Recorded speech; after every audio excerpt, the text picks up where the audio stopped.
Bum ba bum bum bum ba da bum ba dum bum bum ba da da da. Hello, Mr. B. Hey, Mr. B, and we sound fine. Hello, people. This is TBGN. I'm your host, Younger Bro. I'm your host, Older Bro. And we're back shiny hunting in Sword and Shield, where I'm still going after Sobble. And I was very concerned before the start of the stream because my earphones weren't responding. Yeah. So they are working at the moment. Yeah. But, yeah. I'm glad to hear you're watching the trailer, or not trailer, the announcement video, Mr. B. I will say, we do actually talk about you in that video. I don't specifically mention the executive producer bit, but I do mention you. Yes, you mentioned him, how he's waiting on Ocarina of Time and Majora's Mask. Yeah, so he's in there. To be fair, Mr. B, I'm not going to announce anything about like staff positions until you are paid. Or we have announced Middle Pro. Yeah, it'll be an update package. But anyway, you're the executive producer in our hearts, and we haven't signed documentation to that effect yet. Speaking of Ocarina of Time and Majora's Mask, we plan to play them as soon as we can. Yeah. They are on the schedule, which reminds me that I need to update the schedule. Again. Yeah, Older Bro has to resort his own list. We have to resort the anime list. Yeah. Which is another meeting, another day. Yeah, guys, we had a meeting before this stream, where I realized that me and Younger Bro were not doing a very good job of actually coordinating decisions. Because what would happen is Younger Bro would come down here before a recording or stream, and we'd talk about something for a few minutes, and I realized that Younger Bro was taking that as like, oh, I'm making a final decision on something, and let's go forward with it. And I was like, no, what I mean by that is, this is my initial thoughts on it. Let's come back to that at a later point and have a full meeting on it. Where we hash everything out. Yeah, what happened off screen is I basically stumbled into an accidental problem that we didn't know was a problem until it was brought to light. Yeah, so we get to have a meeting within the next day or two about that, which is fun. Not going to discuss what it is yet. We don't even know if it's going to be on the Year 5 catalog. It'll probably be on the next year's catalog. Well, I mean, we discussed this in the video, right? Because we discussed where so it should be. We discussed part of it. Yeah, so I know in the script we talked about it. So I think it's on the catalog, which means we'll update. Yeah, so if it is the whole thing is on Year 5 catalog, we will update it. Yeah. And we may include some of it on the next year's catalog as well. Yeah. We'll see. Anyway, so still talking about Two Bros Game Night update stuff. Yeah. I remember you mentioned that you wanted me to tell you before I make a decision on something. I am looking into possibly making a Snapchat. So, like you're adding Mastodon, I might be adding Snapchat. Yep. I think that's fine. Again, I think here's something we need to. Let me write this down. Let's write down talking about TBGN, social media. Yeah, guys. We try our best to post on a lot of social media about our channel and such. Yeah. Because I think we do need to talk later about. Initially, I'm fine with that. I think we do need to talk about, in general, how we want to handle social media, and if we need to, whether or not we want to have social media just to have it, or if our goal is we want to have a social media account for the purpose of putting stuff on there, and if so, whether or not we need to keep all the social media we have, get more get other social media that we don't have, or to get rid of social media we do have, etc. With the social media we have now, I don't think there's anything to get rid of, really. Yeah, but if anything, I'd say keep adding more. Yeah. But the problem is, eventually we'll get overwhelmed with it.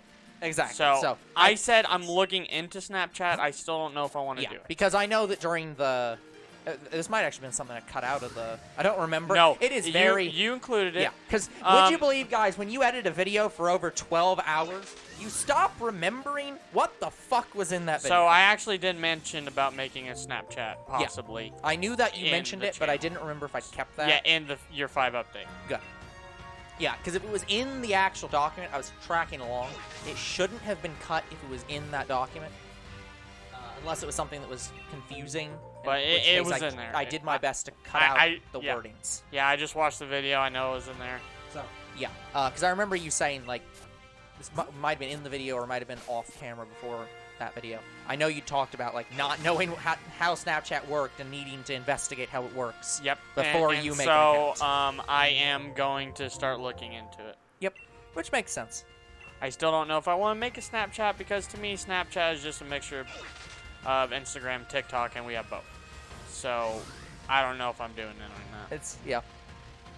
Well, to be fair, did Snapchat come out first, or did... I know Snapchat came out before TikTok, but I don't remember if it came out before Instagram.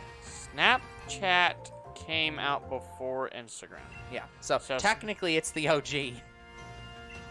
Although I think the TikTok stuff was added after TikTok came out to compete with TikTok. Not sure. Yeah. We should make a Vine account. Even though that doesn't exist, we'll just make a fake Vine account. So... Remember when they tried to bring back Vine? So, yeah, older bros adding a social media, and I'm possibly adding a social media, so... that's a discussion for later, and I don't even know if there's anything beyond that we want. We've also discussed... This was not in the video. You cut this out. We've also maybe discussed a DeviantArt. So I think that's... Yes, I did cut that one out because it was something that I wasn't sure. The main reason, and this we can go into when we talk about this, one of the things I want to make sure of, I don't want us to just have... So, there's, on one hand, we could just have all these social media accounts in case we want to use them. Part of me wants to have a social media account for the purpose of using it for something. And if we're not using it for something, we don't need it. I could use the DeviantArt for, like, here's the Goomba designs. But, like, outside of that, I'm not sure how much value it has. And I feel like the value it does have is somewhat conflicted with other ones. Because I feel like if I did that, like, you just put it on to somewhere else. You already display, like, the progression of the Goombas on the channel. Yeah, but... So, But it's definitely a thing where I don't know...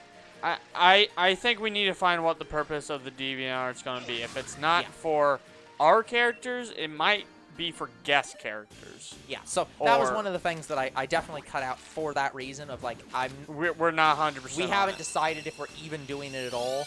It's so... Yeah, to me, it kind of makes sense to have one, only because, like, well, we're doing something with writing. I'm doing quotive. Yeah. So, something for photos? Sure. Why not? But what would we use it for? We're not going to use it for, oh, yeah, I just decided to randomly draw this anime girl.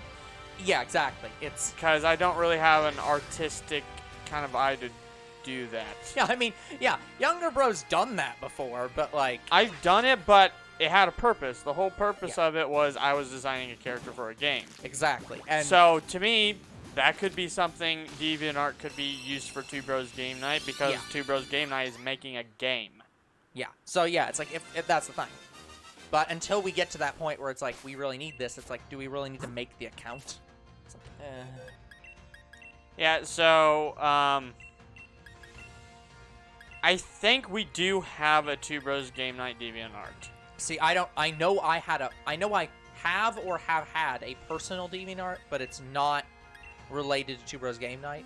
And I don't remember if we made a Two Bros Game Night DeviantArt. Yep. But I can't remember if I put anything on. Yeah, that's also something we need to keep track of. Like, we need to, like, I'm gonna put that in. What do we have?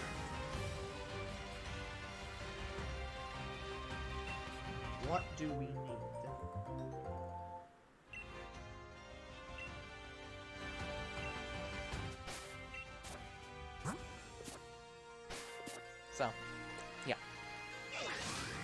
I told younger bro before this, I don't have room in my room for this, but I really need a whiteboard for us to be able to write down, to talk about these things.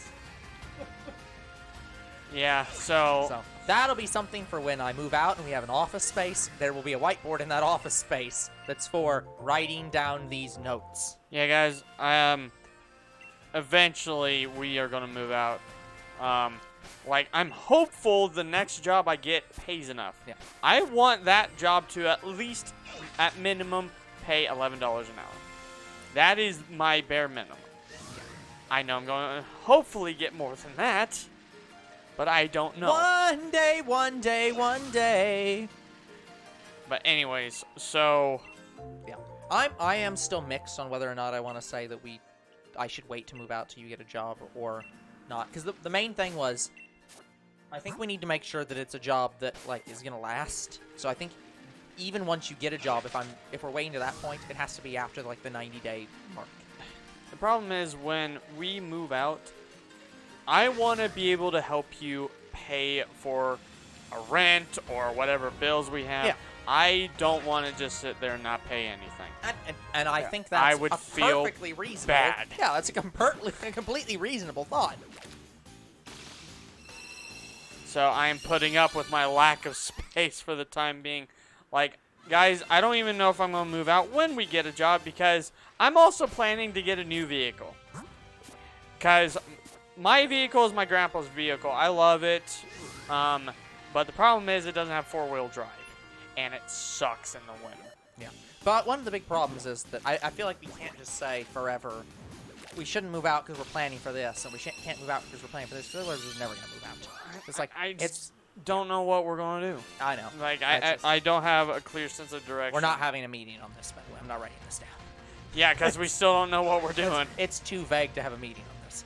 So, but we'll yeah, I'm on the probably same page. include it on a catalog at some point that we have moved out and we now have more time or something. I don't know. Yep.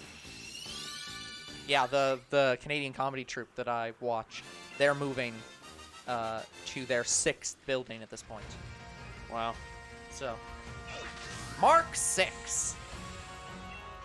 But yeah, if we are planning to move out anytime soon, we need to know how to scope out places that we want to potentially move to. And if we're getting an apartment, we got to plan for that too or something. I think that I would rather rent out a house than an apartment, though. that's what I was gonna say. I think if we're renting, I think it definitely needs to be a full house and not an apartment.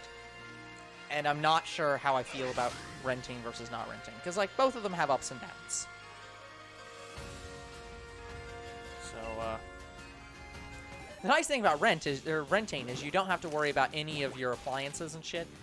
That's the landlord's problem. On the other hand, you're renting, so you have to deal with the landlord. I mean, as long as you pay them, hopefully they won't mind what you do. But No. So many landlords are not that reasonable. So it's one of those things where I'd have to scope it out and figure out what's the right move.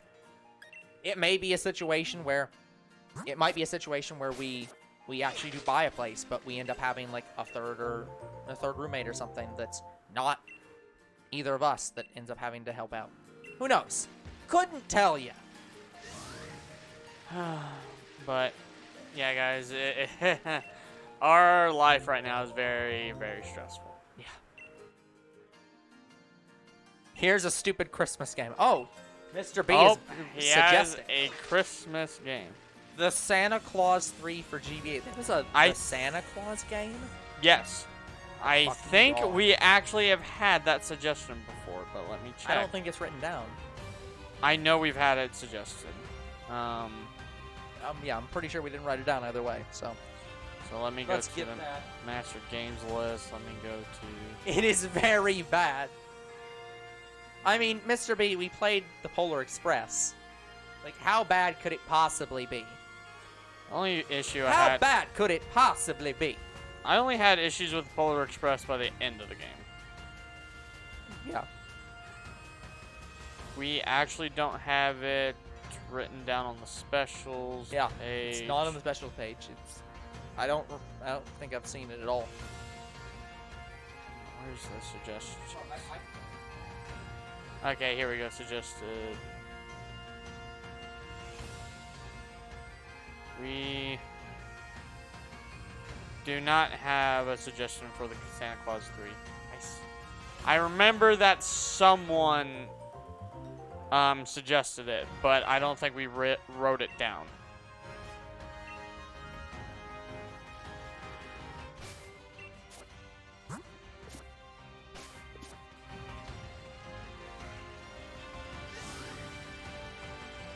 But we will look into the game and decide whether or not we want to play it or not.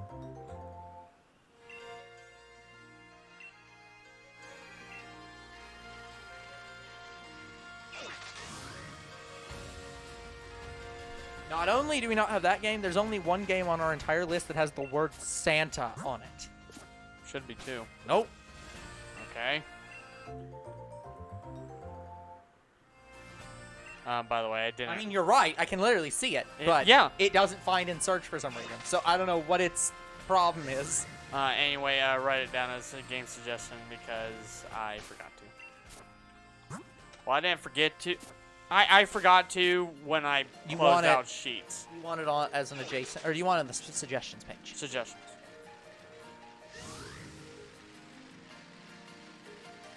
Take a look at it later.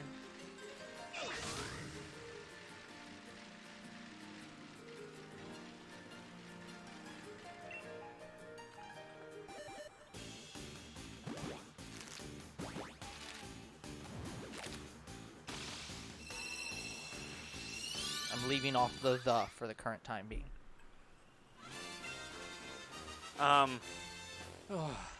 Anyway, yeah, guys, we are very, very excited for our 5th channel anniversary. We've talked about it all year. Yeah. So as we said in the video, I won't get into what it is because watch the video. As we said many times, guys, we hate the fact that April 1st is Lie to Everyone Day. So we prefer giving out truth on April 1st, and so we do channel updates. So watch the channel update. It'll tell you all about what we're doing this year. But yeah, we've had that planned since last year. I was gonna say, I can't remember. Did we have it planned before? Did we have it planned before the channel update for last year? Okay. So the thing I had planned before last year was what game I was going to be playing for the anniversary. That I had planned. Yeah, we had the anniversary plan, but we didn't have the other thing planned we didn't until have the other thing after we did until that announcement. Uh-huh. Yeah. So, but it's been pretty much a full year. It's been a full year for the other thing. Yeah.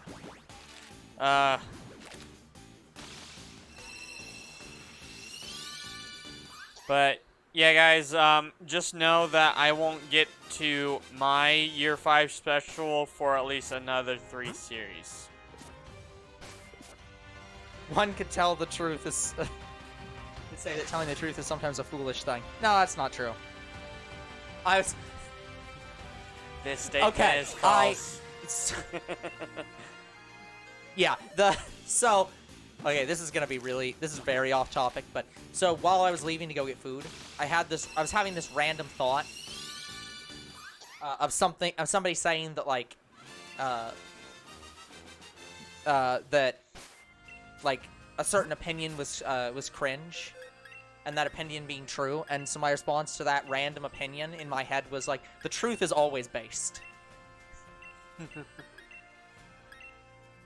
The truth is never foolish. If you find the truth foolish, then you cannot handle the truth. You had me at hello. No. You know what I can say, because the Finn's in the chat. I don't even think me and Finn could say that about each other. About you had me from hello. You and me could not say we had each other from hello. There is not a person on this planet that I can say I've had from hello. Like, that concept is bullshit. Just, oh man. Rin had he at hello. Hello. I don't think that Rin's first word to you was hello. She does say it a lot though. That's true. But also no. Still surprised where the story's going a little bit. Yep. Yeah, guys, I definitely understand why Katawa Shoujo is very well beloved. It's completely deserving of its, of the fame it has. In fact, I would say it's still probably not as well known as it should be. Yeah, DDLC is Just... So, yeah, if you have any interest in dating sims or visual novels or anything like that, play Katawa Shoujo. It's a very good game. Preferably watch our series about it first. It's really good. But here's the thing, I still don't know if Blue Skies is better than Katawa Shoujo. Well, you haven't finished Katawa Shoujo, so I would hardly. Yeah, I can't give my final opinion on it yet. Yeah, but so far I think it's good. But guys, we have beaten Blue Skies off camera. Yes, we just beat Blue Skies. So you can hear my final opinions on the final episode. His final opinions. Like, it wasn't surprising. Like, oh, by the way, so here's something interesting. So I'm doing, so I did all my monthly checks today on all of our series. That's sure. So, so Blue Skies. Yep. It doesn't have a lot of viewership on the playlist. Sure. Neither the individual videos, but I noticed something. Abridged has gone up. Yep. Brand New Day has gone up. Yep. Original. And I think even Original has slightly gone up. Yep. Doki Doki is one of those games that's going to be talked about for hundreds of years. Like, it's one of those games where it is not going to go down in popularity over the course of time. So I also noticed something else. So you know how I've talked about that Cabela's on our channel is getting kind of noticed, right? Sure. Half of the Cabela's series have nearly 1,000 views on each playlist. Oh, cool. Even, like, for the longest time, Dangerous Hunts 2 in 2013 probably only had about 100 to 300 views on it. Yep. Nah, it's doubled, quadrupled. Yep. So that makes me happy. I'm like, okay, good. So we're one of the only channels that plays it. Yeah. Speaking of that, guys, if you have watched the announcement video, that is something that does worry me about the decision that we're making, because the number of views on certain numbers of our videos might be a problem given that decision. Well, we're not deleting the playlist itself because we went against that. Well, yeah, but... Like, there's no need to delete the original playlist. Yeah. But there's a need to delete the original videos. It sucks, but... Yeah, so it's like... Yeah, so there's... Yeah, I technically don't need to be being this coy about, like, what we're doing, but it's like, go watch the damn update video. Yeah, I spent 12 hours editing that thing. I want you to find out by watching the video. Yeah, I mean, the video just came out not long ago. I will say, yeah, literally came out, like, what, 4 hours ago? So I don't mind talking about it. I don't care. But I will say, as much as I am tired, I feel relieved. That you're done with it? Yes. I've worked on that thing for, like, 2.5 weeks at this point, I think, and I'm fucking exhausted. Yeah, and me, I've been kind of not feeling under the weather necessarily, but I've been out of it all day. Yeah. I did record a little bit today, but I've just not been doing much else. I've just been watching my show. That's all I've been doing. I'm binge watching Homicide Hunter. It's pretty good. Yeah. I will say I'm happy that this is one of the few days where I don't have to call Finn out for being in chat because he just said something, so I don't have to worry about it. I don't even have to look it up. But anyways, we hope you like some of our decisions that we have made for 5th year. We plan to play a lot of interesting games. We are planning to make year 5 big. Yep, year 5 is going to be big. Although, as previously stated in this video, some of the things in that update video may have just been made wrong by a conversation we had today after that video went live. So, I mean, there may be some changes. There's probably going to be some revoking, yeah, but we'll see. That's okay. We'll let you know when we come to a final decision on what's happening so that you can all be aware. That might actually be something, this specific topic might be something we put in the comments, like as a pinned post of like, hey, we made this change, so just letting you know it's here. I was actually thinking about that. Yeah, that'd be something we probably need to pin post, but...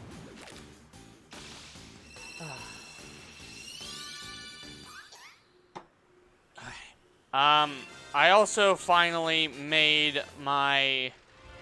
So I have a message board on my Quotive. So I have made my update message saying what I'm doing right now and when I'm going to work on Quotive stuff. Yeah. Actually, yeah.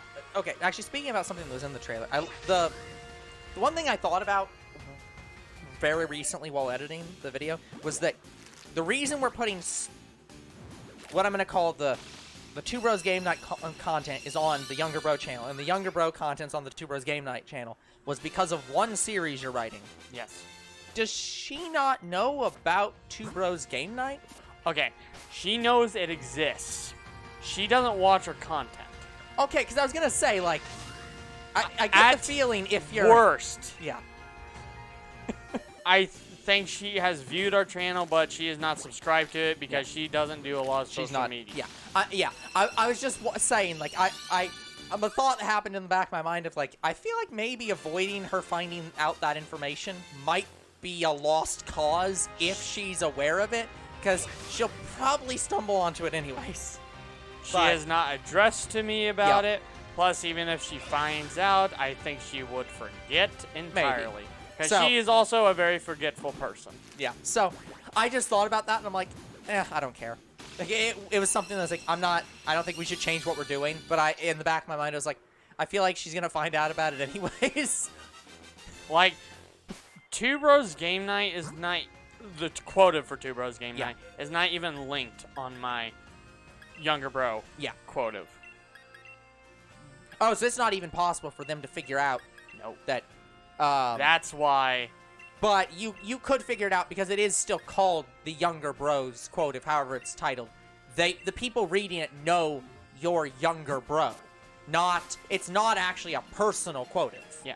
Honestly, from previous conversations I've had with her, I'm not even sure she cares too much. So even if I post about it, like I mentioned that I'm making a Two Bros Game Night quotive, I don't think she will ever go to it. Yeah, that's what I'm saying. I don't think she's gonna go. She'll necessarily go to it, but I'm just saying it is somebody on the Younger Bro quotive is gonna could read about being like, oh yeah, this is Younger Bro from Two Bros Game Night. Here's Two Bros Game Night, the channel. Here's the quotive for Two Bros Game Night. So they could get there. There's a way. There is just. I don't care if anybody else does. Yeah. That's what it is just like one specific person. I feel like she could figure it out if she had enough energy to do so. But I agree with you that I don't know that she would. Yeah, I know her well enough that she doesn't care. Yeah, so. She doesn't care, but she does care if she finds out that you enjoy that series. There's a reason I don't want her to find out. Uh-huh. Because I talked to you about this friend of ours. Yeah. Well, he's more of a friend of mine. Anyway, throughout middle school and throughout high school, he was open about it. He didn't care. He loved MLP. He even wore an MLP hoodie. Yep. And I never bothered him about it, and I think that's why we were friends because I didn't care that he Yeah. liked it. Like, it's his thing, whatever. Yep. But people bullied and harassed him Yep. so fucking much about it, to the point where he got enraged by people. Yep. He even got enraged by me, but he at least forgave me. He didn't forgive these people. Yep. So, seeing that happen to him, I am very, very not open about it, and I don't want to be. Yeah. This is, would you believe, guys, this is one of the reasons why Two Bros Game Night is Two Bros Game Night, and we are younger bro and older bro, and not insert actual names here. Because exactly these kinds of reasons. So, continuing my conversation here. Yeah. So, Bestie, she didn't harass and bully him or whatever, but she did pick on him a little bit about it. Yep. But I also recall she has been in several arguments with him. And I don't even know if it was about that, and I'm sure it was brought up. Maybe. So I just don't want to be in those situations with her about it, because I really like her. I mean, I get you, but I also feel like that's not necessarily a... To put this into Doki Doki terms, I don't know if that's the most healthy footing to build a relationship on of any kind. If you're...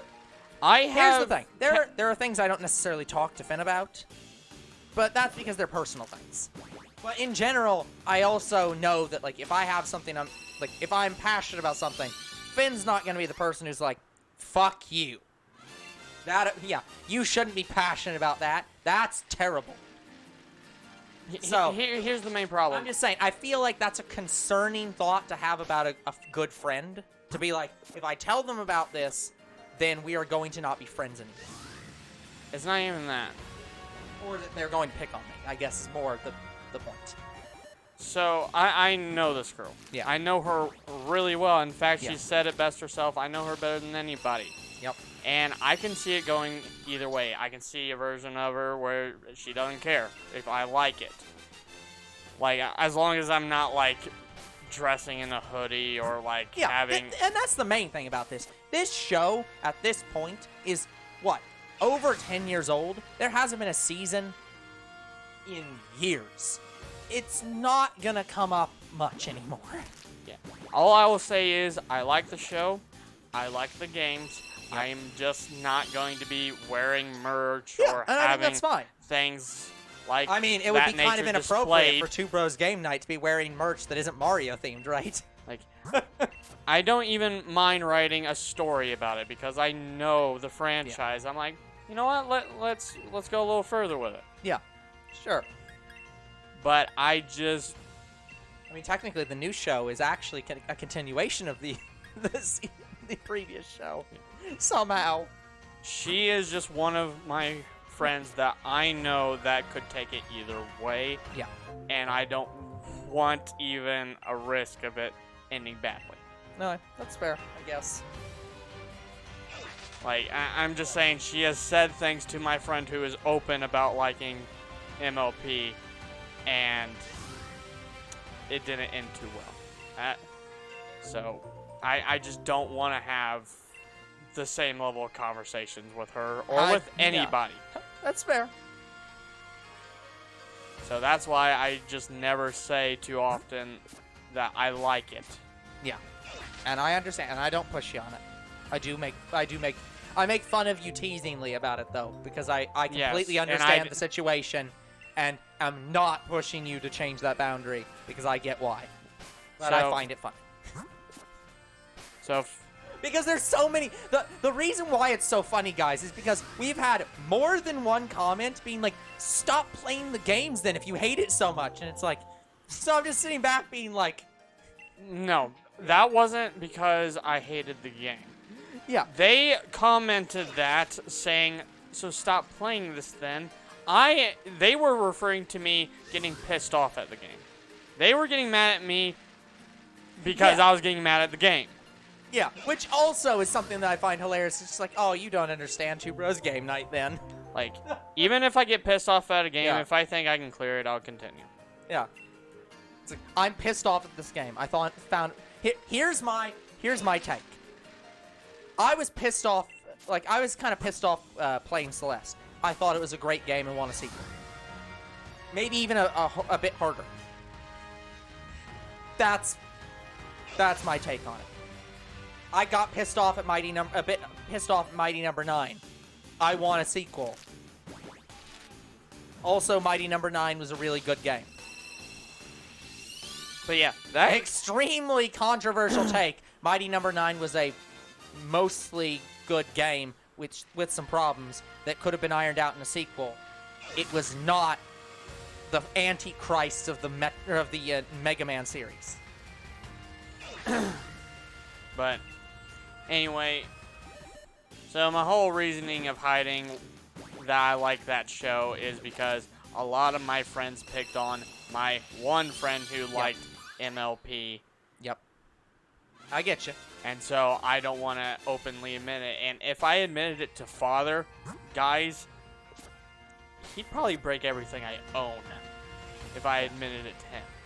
Yeah, which is very inappropriate. But anyways, not the point. So, I just want you to know, guys, I'm the type of person who looks at you and says, if you like a thing, it's your thing, I don't care. Yep. I just got to the part where you admonish spammers. Yeah, to be fair, the people watching that video, I almost considered cutting a bit of that part, like even more of that part out, because I did cut a bit of it. But I almost consider cutting the whole part out, because being like, people watching this update video are not the people that are spamming. It's the people that actually are interested in the content. So we're just announcing to the people who are not violating this policy that this policy exists, which is why I kept it, because I was like, it's still informative. But okay, let's. But it's like, let's talk about our comments section. Yeah, Mr. B is watching this. He is not a person that's violating this policy and needs to even worry about violating that policy. But anyway, guys, if you keep suggesting a game in multiple different ways, especially after we have told you we have written it down. Yeah. And it's going to be a long time before we even play the game because we record mobile series specifically way ahead of time. In fact, all of our series are recorded ahead of time technically. Yeah, but the rest mobile of our series even more so. Yeah, the rest of our series are recorded like 2 weeks in advance, and mobile series are recorded a year in advance for some of these videos. Yeah. So if I cannot, like, just because you make a suggestion doesn't mean we are going to drop everything and play it that day. Yeah, and again, as we said in the video, most of the people that do that maybe forgot they suggested it, or maybe they're a kid and don't understand. But there is a fine line when we get annoyed. Yeah, to be fair, we just had a person recently who was spamming comments, the same copy-pasted comment. It was like they spammed like 5 to 7 different copy-pasted comments out of order. So it was like they were just constantly, repeatedly posting. And we were like, okay, we're just done with you. We had another guy recently. We don't know if it's the same guy. Actually, I'm not sure if it is because he actually responded to me unlike the other guy. So we have a guy who his first language is definitely not English. Yeah. So he's saying he likes our channel and stuff like that. Yeah. He did repost pretty much the same comment on another video, but we allowed it because I think that's how he is. We don't hate him. Yeah. Well, we and don't he think also it's was spam. posting on different videos. Yes, he actually went to another series and posted on different videos saying, "Oh, I like this too." Yeah, the guy who we actually banned was posting 20 different comments on the same video.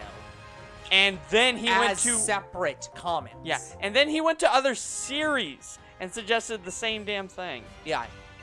It's like, so yeah, it was, yeah, so there's, we just got super annoyed and with him, and that's we understandable. banned him. The larger the channel gets, the more spam bots show up. So we accept that this is going to be a recurring difficult problem that none of you care about.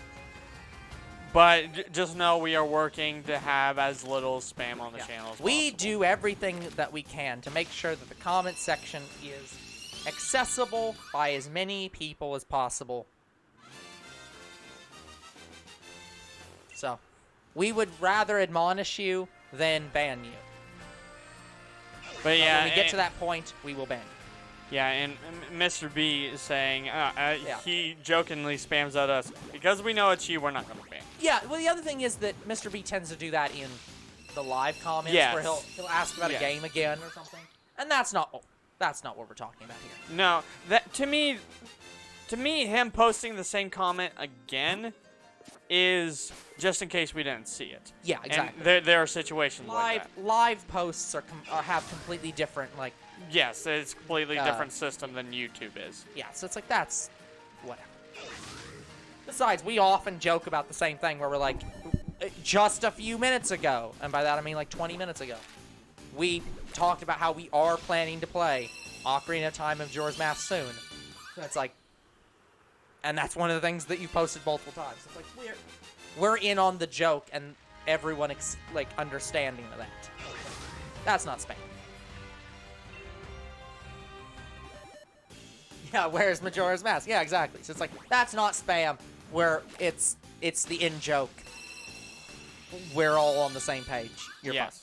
But it's when a random guy comes out of nowhere and starts to do when it. a random guy shows up and says, hey, I see that you played Roblox. Where's this game? And then we respond to him. We responded to him. Yeah, and said like, oh yeah, we'll write that down for a future season. And then he kept the asking next for day, where is it? And then we Yeah. explained to him, hey, we record these up to 6 months to a year in advance. You will not be seeing this series for a long time. And then it gets worse. Yeah. It's like he's ignoring us. Exactly, and that's the point. It's when we're on the same page and it's part of an in-joke, it's fine. But when you're absolutely ignoring us, telling you, hey, we got it the first time, stop posting it. And then they keep posting it, and it's like, okay, you don't give a shit what we have to say. Get off our channel. So, but yeah. Sorry if it Mr. wasn't. B is patiently waiting. I will say, Mr. B, one of the games is coming up in the not-too-distant future. So, I won't tell you when, and I won't tell you which one, but keep an eye out. Very soon, maybe not even very soon, within a year.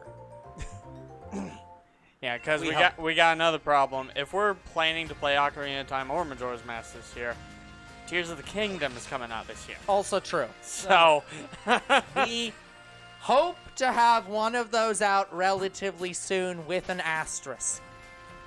So, yeah, so guys, because of Tears of the Kingdom, we might have to delay both games even more. Okay, possibly. I will say though, Tears of the Kingdom is very. One of the funny things is, guys, that as much as Tears of the Kingdom is a new game, and normally we'd just drop everything and be like, oh yeah, we're interrupting, we're playing the Tears of the Kingdom. We had a weird situation with this game where we weren't even sure who was playing it, and we're just like, one of us is playing it, and both of us were like, but we kind of don't want to interrupt for this, so we. Okay, so yeah, we have. Because I can't interrupt for yeah. 3 houses. 3 houses at all. Thank you. No. I can't interrupt for that at all. Because we've already interrupted. It's already been interrupted, so that game has to finish. And then the next game is the game in the announcement, and you can't interrupt that. I set that as in stone. I'm not moving that. So older bro can't play it, and me, I'm playing Katawa Shoujo, which has already interrupted fusions. So technically, it's an interruption game. Yeah. So by 1 episode. Yeah. We count it regardless. Honestly, we probably shouldn't count it, but who cares? So whenever I beat Katawa Shoujo is when I could play Tears of the Kingdom. Like if I wanted to, I could make Tears of the Kingdom the next series after that. Yeah. Problem is, I don't want to do that because of my stream import. I'm still working on that. And because of that, that's the big problem is that, well, now neither of us are interrupting for it. and neither of us are making it the next game. So it's kind of like, well. So we have made a decision to delay Tears of the Kingdom. Well, I've pre-ordered it. I will own it day one. Yeah. We are just not playing it day one. And who knows? And we still technically have not. I think Younger Bro's playing it now, but we've not really fully figured like that's not even set in stone at this point. Of like the original Younger Bro's plan, definitely playing it. The original plan was to have me play it because you played Breath of the Wild. Yeah.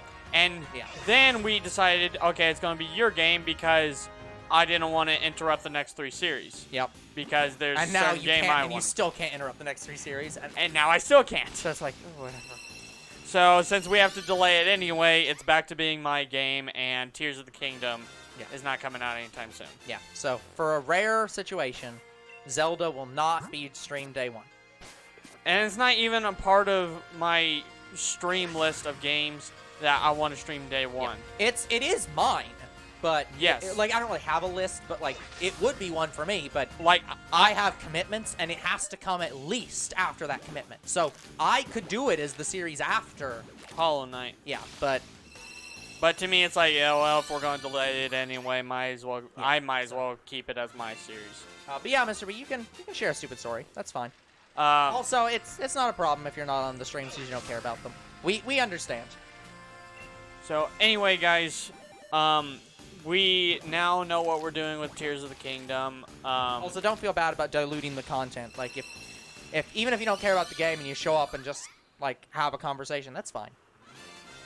But if you don't care about the game and don't want to interrupt, that's fine too. You do you, man.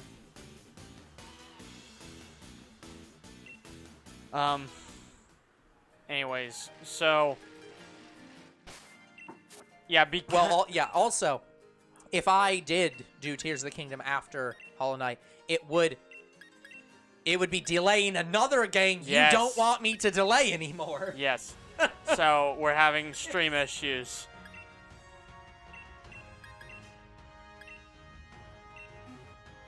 Male colleague number 1 told me to send a dick pic to male colleague number 2, and he sent a picture of Dick Clark.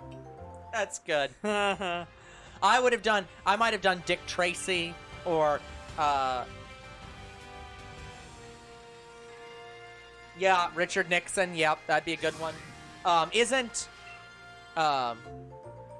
Dick Grayson, you can send Robin. Yeah, Robin. So, anyways, we now know what we're doing with Tears of the Kingdom, more or less. You can send a photo of any detectives. All detectives are shortened to Dick. Anyways, right now how the schedule is scheduled is I have 3 series right now that I want to play on my stream import. Yep. After those 3 series, I can then schedule in a series that I want to play. And that could include Tears of the Kingdom. But the problem is, we just announced what we're playing on the Two Bros Game Night channel update. So now I have to adjust for that. So now, after the next 3 stream series, I'm going to be doing my Channel 5 Anniversary series. Then, after that, after the next 3 series, after the Year 5 series, then I can play Tears of the Kingdom. So it's rough. Yeah. I depending on how long it takes for the next 2 games for me, guys, I might pull the pull rank a little bit and just steal Tears of the Kingdom. I don't really think I want to, but well, I thought you weren't that interested in it. I mean, I'm fine with playing it. It's a new Zelda game. But you weren't as excited for it as I was. I'm not. Here's the thing. I've not been as excited for the open world Zelda game. It was fine and enjoyable, but I'm not the most excited with a direct sequel to that. Even though they did a good thing and didn't literally call it Breath of the Wild 2, which I was going to be pissed off if they did.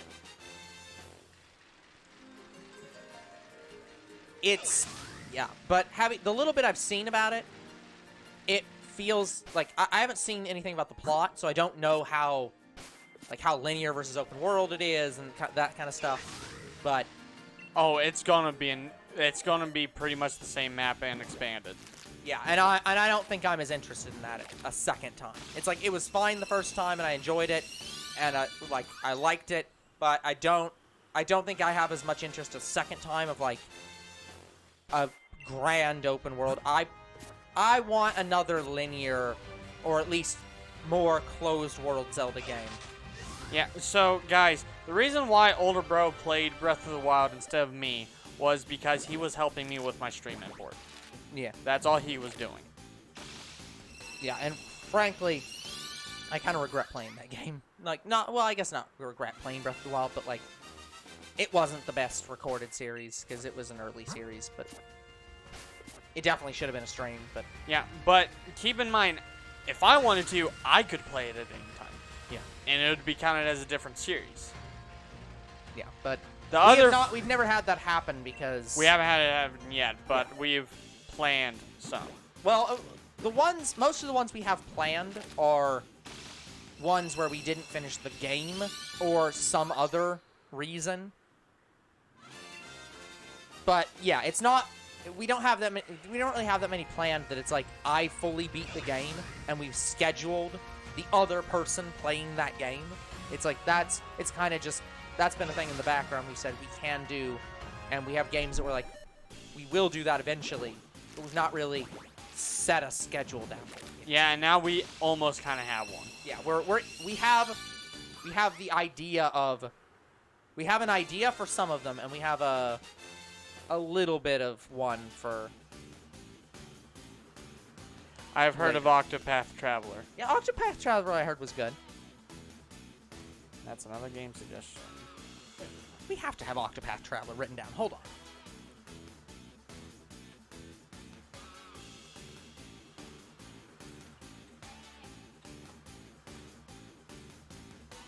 Wow, we really don't.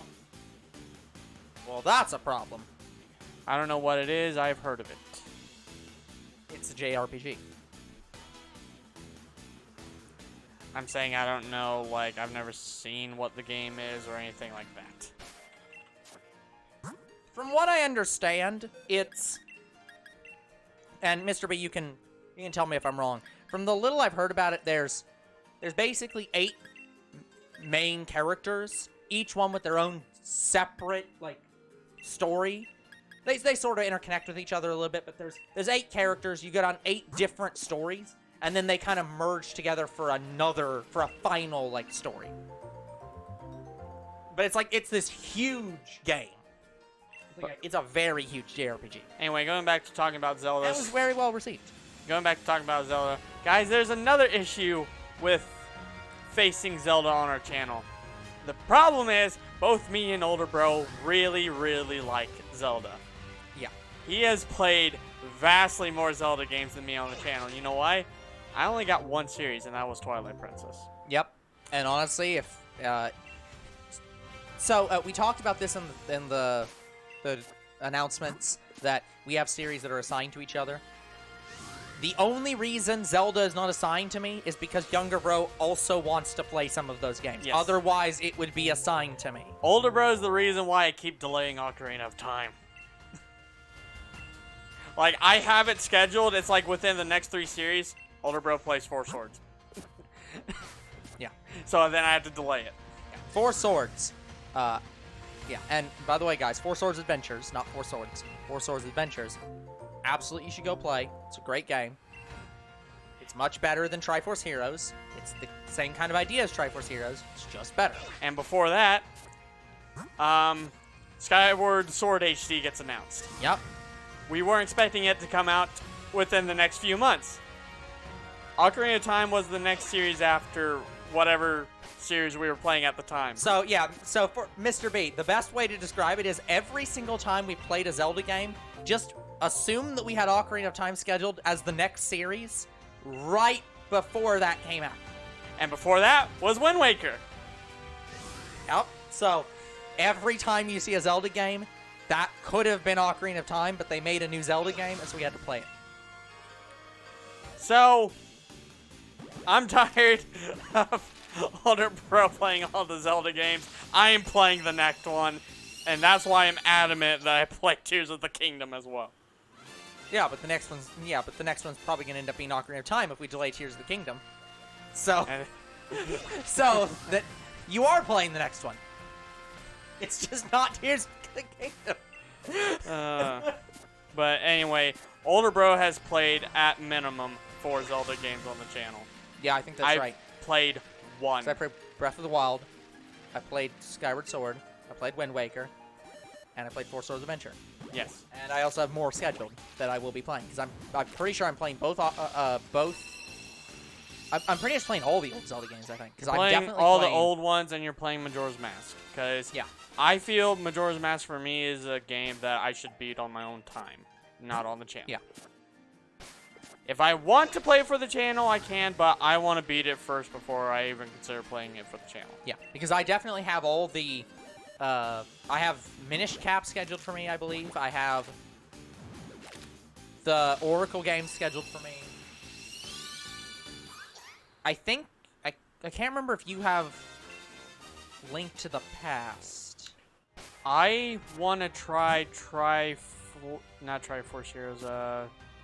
Link. I think I wanted to do Link Between Worlds.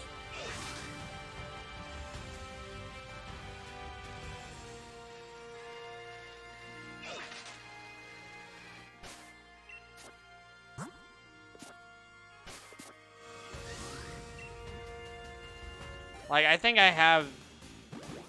Do I have Link to the Past HD for Switch on my schedule? I can't remember. I haven't played that game yet. Like, I have it, but I haven't played it. I look on the finished game. So on the... Just as a... This is just for you thing. So for the finished games list, I put... The Legend of Zelda as TLOZ. And on all the scheduling lists, those I just put the full The Legend of Zelda out. And we did that because it mirrors what we're going to put on YouTube. So but once it's moved to the finish list, I shorten everything because it's too fucking long. Yeah. So same with the 1,000-Year Door, where I just put Paper Mario TTYD because it's long. But anyway, so I... 44 errors, damn it! Yeah, I really want to play a lot of Zelda games, and older bro just keeps beating me to it. Mainly due to my stream import, because most of the Zelda games we have scheduled are going to be streams. Let me go over the list right now, as it stands. Okay. I have Oracle of Ages as a Let's Play. I think, for me. I'm pretty sure you got Oracle of Ages seasons and whatever the other one is. Minish Cap, me. Oracle Seasons, me. Link to the Past, me. You have Ocarina of Time. Yep. 3D. Yeah, Ocarina of Time 3D, not original. You've written down Tears of the Kingdom. I have Link's Awakening DX. Okay, that one. I have Phantom Hourglass, which I misspelled.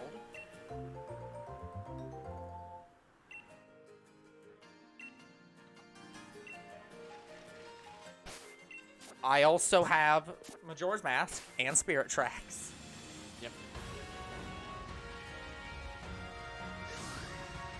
And you had Breath of the Wild and...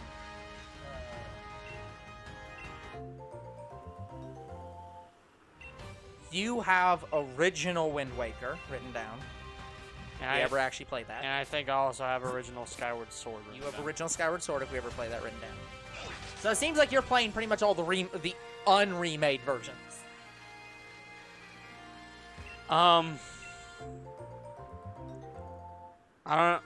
don't have Link Between Worlds not scheduled because I don't think I own the game. So I would like to play Link Between Worlds.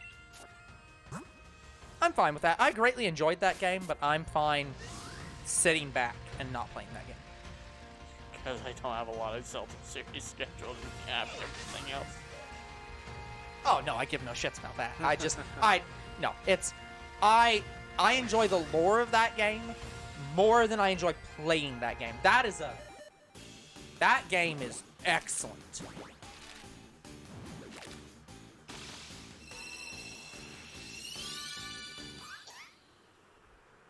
Mr. B, the reason I want to play Ocarina of Time over Majora's Mask because I feel like Majora is a game that I should beat on my own time rather than on channel, and I fear that I will quit the series if I played it on the channel. Yeah, I think that with Majora's Mask, I'll agree with Mr. B though of which one you should play, but it's definitely a situation where I think you have I think your fear about how difficult it is a bit overblown, because I promise you it's not actually that difficult of a game. The problem is, when you start the game, I had to close and reopen that game so many fucking times. Yeah. Because I fucked something up. Yep. That's why I don't want to play it for the channel, because I know that's going to happen. Yeah. The thing with like, Majora's if I Mask play for the channel, I need a guide through and through. Yeah. And that's fair. Meanwhile, I'm not as big. I don't require that we do literally everything. But also the reason I'm doing Ocarina of Time over Majora's Mask, and Mr. B is going to hate me because of this, I prefer Ocarina of Time over Majora's Mask.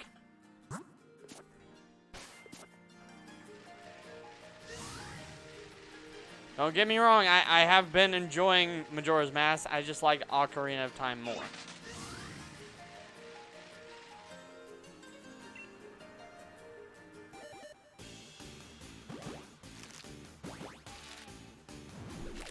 I'm not saying that Majora's Mask is hard, I'm just saying it's a hassle. Yeah. But yeah, and it definitely is. I think I agree with Mr. B on his Mr. B's assumption of, not assumption, his assessment of Majora's Mask is much more. It's much more open, not in an open world situation. It is kind of open world, but its big thing is it's much more vague about telling you what to do, and it has a much more expectation that you go around, find things to do,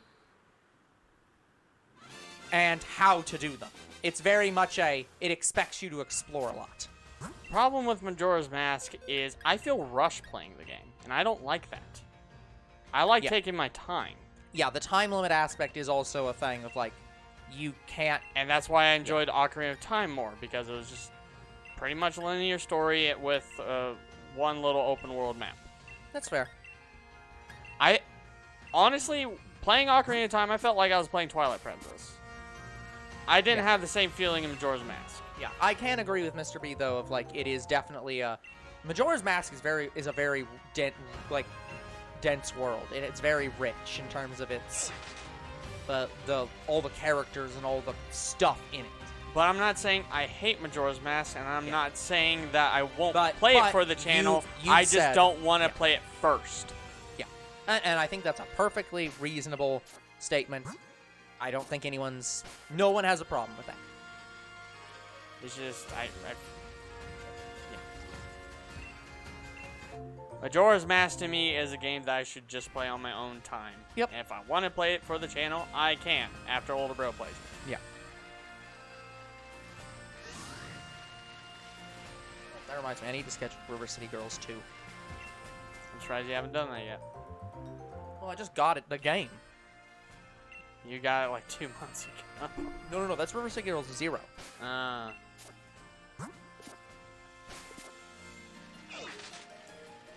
this is actually 2. I just got it on Friday. But yeah, Mr. B, I've had the same arguments with Bestie about Majora's Mask over Ocarina of Time. You're not the first one to argue with me about it.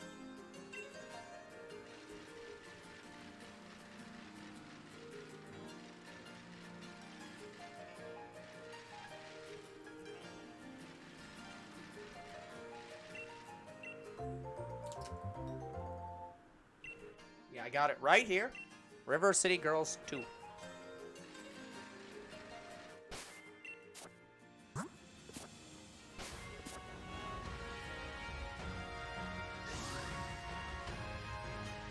I mean, it's fine. It's fine. It's just I've had arguments with my bestie about which is a better game, Ocarina of Time and Majora's Mask, and my conclusion was I eventually stopped caring. Because apparently my opinion won't sink in with her. I just prefer Ocarina of Time because it is simplistic. Or it's at least comparable to Twilight Princess, where you have a linear story, you have to go to those places to beat the story, and that's it. In Majora's Mask, I feel rushed because I don't know what to do without a guide. And it's, yeah, it's so hard. It's so hard to explain my point on Majora's Mask. Yeah, I again, I think we get it. But yeah, it's... Anyway, yeah, I cannot play Majora's Mask without a step-by-step guide. Yep. Because if you fuck up the first 3 days and you have no idea how to keep the game going, you will be restarting your game at least 7 times like I was. Well, and the other thing is, I think one of the big things is I've seen speedruns of the game, and like I've played through the game. I've never beaten the game, but I've played through it a bit. I've seen speedruns of it. I've gotten at least halfway through I the game. can definitely, like, I think that you getting stuck is not as big of a deal when there's 2 people there. But I definitely agree that if you're not comfortable with that, let's not do that. Like, I was literally watching a video guide. I was playing it similarly how I played Ocarina of Time. Where I had a video guide and I was literally doing everything that I watched the guy do. Like, he did something and I followed suit. But I felt more rushed and I couldn't take my time. In fact, I had to restart the day a few times just because I couldn't keep up with the guy I was watching. Yeah. So, I've had my fair share of hassles with Majora's Mask, and I just don't feel comfortable with playing it for the channel at the time being.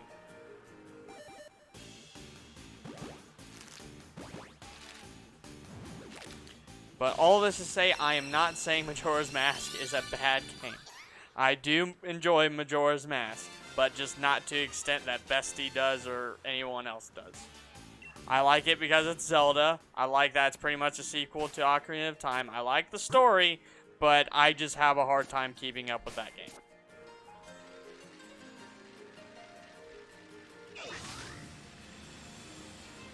Oh my god, so many characters in this game. Because if I played Majora's Mask for the channel, I would want to 100% it. So guys, apparently, sorry, I'm going through right now I'm going through the guide for not the guide, the list for City Girls 2. So, this game, so it has the same 2 main girls. Kunio and Ricky are now, like, starting main characters. You can just choose them, I think, at start. Okay. So, you can play up to 4 people in, like, local co-op in this game. So you can have 4 people going at the same time. But, so yeah, they have the 2 main girls. Ricky and Kunio, they're boyfriends. And I think this time they actually are your boyfriend. So it's not like the first game where it's like you beat the shit out of the universe until the universe accepts you as their girlfriends. I have to say, having played, like, even getting frustrated with River City Girls 1, I loved that story. That was so good of, like, you punch the girls so hard that they agree that you are the girlfriends of these 2 guys, and then the universe around you just changes to force that reality on the world. It's so good. But anyways, so they have the guide, or not the guide, the booklet that comes with it, comes with, like, all the characters. And they have 2 new starting girls. So, I love this. Anyway. They have a wrestler!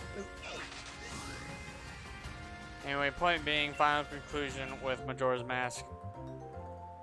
I like Ocarina of Time over Majora's Mask because I don't like the feeling of being rushed in a Zelda game. And Majora's Mask gave me that feeling. It kind of goes away. Like, especially after you get, I can't remember what it was. You get I think you get the Song of Time. I think once you get the Song of Time and you can reset your days or whatever and the days go on, that's fine. It's just, it's very hard to keep up with a guide. Especially a video watching guide when you have to do stuff like that sooner or later than the person you're watching. So I felt rushed playing the game. The main girl, or the main villain girls are in the game as random citizens. So like the two bitches are actually still in this game. The creepy guy is still in this game.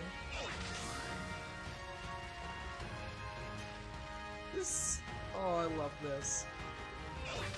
I really hope you can get them. I hope you can get them as supports. Because they're random citizens. Well, Mr. B, when we play for the channel, I know we're going to use a text guide. But I just got the feeling of being rushed because I was using a video guide. I even tried using a text guide, but the text guides I was reading wasn't explanatory enough, so I had to use a video guide. Yeah. A lot of times, Mr. B, the way that we do guides is that one person will watch the guide and then just try to give general statements. And obviously we're playing visual novels right now where the general hints are just like, giving him the fucking answer. I need it explained to me. If I don't understand it, I need it explained to me by someone. And video guides help me with that. Yeah. I've always just found help with video guides. I'm not really much of a reader, and even if I read something, it doesn't always help. So I have to literally watch what I need to do. Yeah. So, but yeah, if younger bro played Majora's Mask, I would be doing all the guide work, and he'd be just playing through. But yeah, one of the problems is as we said during Scarlet and Violet, one of the problems with games like Scarlet and Violet and Majora's Mask is, as a streamer, the fuck around and find out stuff isn't... That kind of gameplay is not really well suited for streams. Because we're there to entertain, and if we don't know what the fuck we're doing, we're probably not entertaining you very well. Yeah, games like Scarlet and Violet, without a guide, without a sense of direction, we don't know how to entertain you. Yeah. Now, I will say, younger bro, I'm playing the 3D version, so for the channel. And that has the Bomber's Notebook, which does give you a very, like, hey, here's your goals, as you meet the characters. So as you meet people, it adds them to the book, and you're like, oh, yeah, this person. I remember that. Wait, the original version didn't have that? I don't think Bomber's Notebook's in the original. Oh, God. Pretty sure that was added to the 3D. Because people complained about how fuck around and find out it was. They added that as like a bit of a help. But yeah, Mr. B's right. Those kind of games, if you're playing them on your own, are great. Of just like, oh yeah, I'll just spend some time running around and like figure out what to do. Yeah, I need to know what to do in a game beforehand, before playing it. Yeah, but yeah, for a stream purpose, it's definitely like, yeah, we want to get through the game, so. Like, Ocarina of Time, I haven't played it in years, and I could probably do more than half of it without a guide, including getting all the Skulltulas. Yeah. But you need it for the cleanup. So. No, I mean doing it in, like, a certain order. Like, I can almost do it to a T. Oh, but I still request that we have a guide in case I forget where something is. But yeah.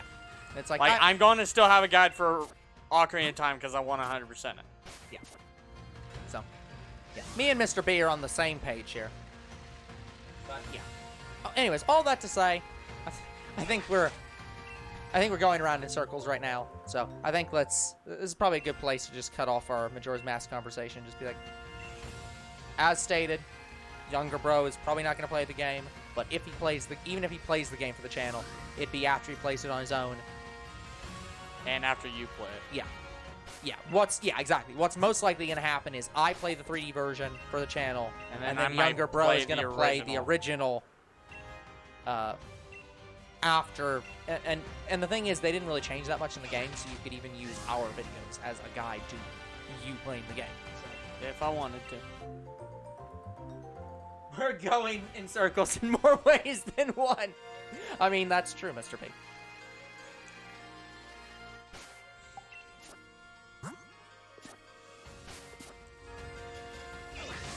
Anyway.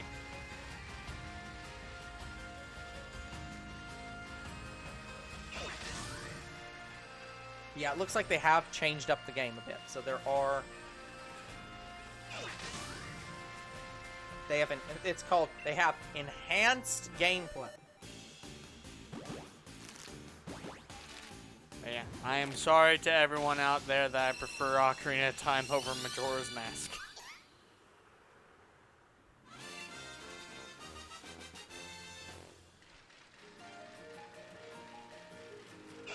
Again, I don't... You gotta understand. I don't think a lot of people care that much. You'd be surprised. Yeah, it's like again, like, don't, like, I'll agree with Mr. B. Don't apologize. It's fine. Like, I've said many times, I prefer Twilight Princess over Breath of the Wild. Like, yeah, just if a person's like, no, fuck you, your opinion's wrong, it's like, shut the fuck up and go away. What's wrong? Yeah, no, like, Bestie and Mr. B are not the only people I've conversated about liking Ocarina of Time over Majora's Mask. I get it, but it's just, again, it's one of those things where, and this is, the best way to say it is this. I've had conversations about which games I prefer with people, and stuff like that. I've had conversations with people about stuff like this. And there's a part of it where we give our opinions and, you know, talk about why a person likes something more than the other. And sometimes I'll change my mind based on that. I'll say, yeah, I didn't realize that about the game. Maybe I do appreciate that one more. But most of the time, what ends up happening is we'll have the conversation, and everyone just says, okay, we're going to agree to disagree. And that's fine. That's where the conversation should end. And if somebody does not accept that, and they're like, no, you're wrong, it's like, nope, we're going to agree to disagree. And if you can't respect that, get out. Just, it's not a question. There's not a right answer. If you really think that Zelda 2 is the best Zelda game, I can absolutely think that you're insane, but you're fine to have that opinion. 600 It's what you like, good for you.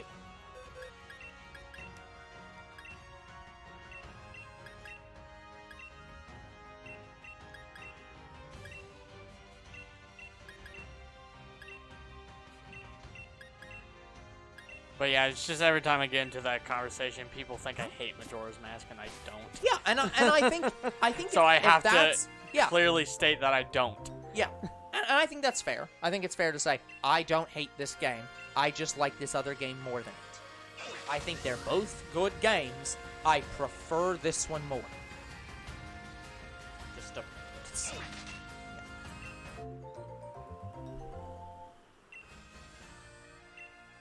I might move this game up a little bit higher. I actually, Zero, I don't mind playing later, because River City Girls Zero is literally just a remake of an old Kunio-kun game under the River City Girls name. So it doesn't matter if I play that one as soon, but I kind of want to play this one. It's up to you, just seriously. I know. So I'm gonna like figure out when I'm scheduling. There are some games I'm playing out of order. Like, I didn't wait for you to play Budokai Tenkaichi 1. That's true. Yeah, there are some games... Well, here's the thing. Dragon Ball Z games are kind of a not a good example of that, because there are many game series where order has no impact. The Dragon Ball games, almost all have... It does not matter what order you For play. Budokai Tenkaichi, you can see the progression. You can see the progression, but it's not in the story. It's the progression in gameplay. In the actual game development. Gameplay and, like, visuals, stuff like that. Yeah, and that kind of stuff is, like, to me, is not as important. like, if there's a story reason to play games in an order, then I'm more like, okay, we should play this one first. Like Resident Evil, I kind of have to play out of order. Yeah, but for example, I do kind of want to play the Dragon Ball Z Legacy of Goku games in order, because that one is an actual linear it's story. actually in the story order of the anime, so it's like, okay, we should play the first one first. Yeah. But like, for example, if you play Mario games out of order, it's like you do not have to play Mario Bros. 1 before you play Odyssey. There's no logical order to them. Who cares? Don't get us wrong, guys. There are games that we will play in order. Yeah, but it's definitely a thing where it's like, if we play games out of order and there's no reason to play them in order, who cares? Yeah, Resident Evil, they don't even have all their remakes done. I'm sure they're going to remake 1. I'm sure they're going to remake 5. I think 5's next. Again, they remade 1. They just might have to remake it again. I think 5's next. They're going to go 5, Probably. 6, and then 1. If I had to bet. Maybe. Don't know. Regardless, guys, I also plan to play it's really weird, by the way, because Resident Evil's Capcom, right? Yes. Capcom is in like this like zone right now where they're making. Okay, and somebody's gonna call me stupid for even asking this question. But has Capcom made a new game in the last like 10 years? Because like all their Mega Man games at this point are remakes. All their Resident Evil games are remakes. How many new games has Capcom made in the last 10 years? Like, I don't know. like, because like I'm just saying, like, they're in this groove of making like a large percentage of their new games as remake games. Like, I obviously know they did make Resident Evil 8, right? I Yes. didn't imagine that. That's Lady Dimitrescu.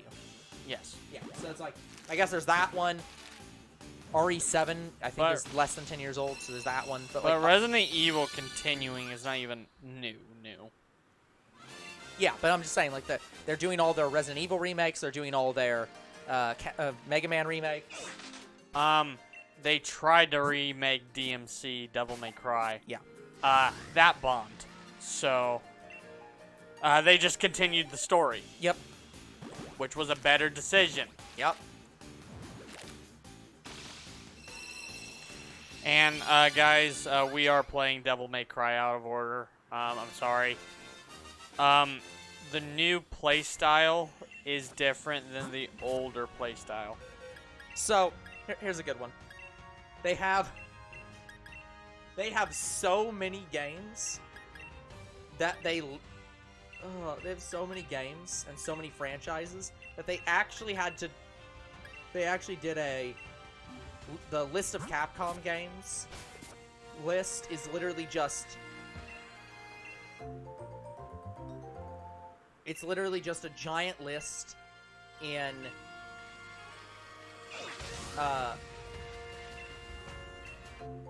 that's just every alphabetically ordered game. Yeah. They don't have it like by date. Anyway, I know Street Fighter's continuing. I think Tekken's continuing. Yeah. Oh, Ace Attorney. Heard of it. Dead Rising. I know that. Monster Hunter. Know it. Street Fighter. Know it. Marvel vs. Capcom. Yep. Yeah. So, We still haven't had another Marvel vs. Capcom yet. which is surprising. Like, the last game did really well. It must be hard to get that game together. Could be. It's probably like Smash.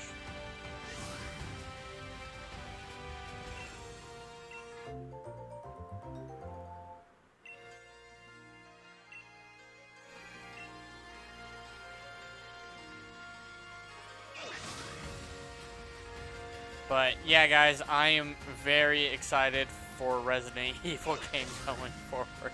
Resident Evil is what got me into horror games. Well, first it was me watching H2O Delirious, and then I was like, I want to try those games. Played them, I'm like, oh my god, this is some of the best games I've ever played. So I have all of the new Resident Evil games except for 4. I do not own 4 yet, but I plan to soon. I'm supposed to be getting a check in the mail at some point. After I get that check, I'm going to go get 4. Dun dun dun dun dun dun dun dun.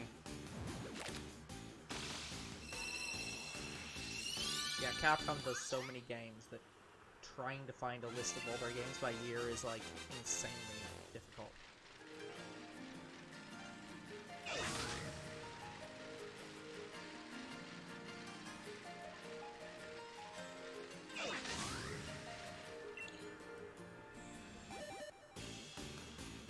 Do, do, do, do, do, do, do, do.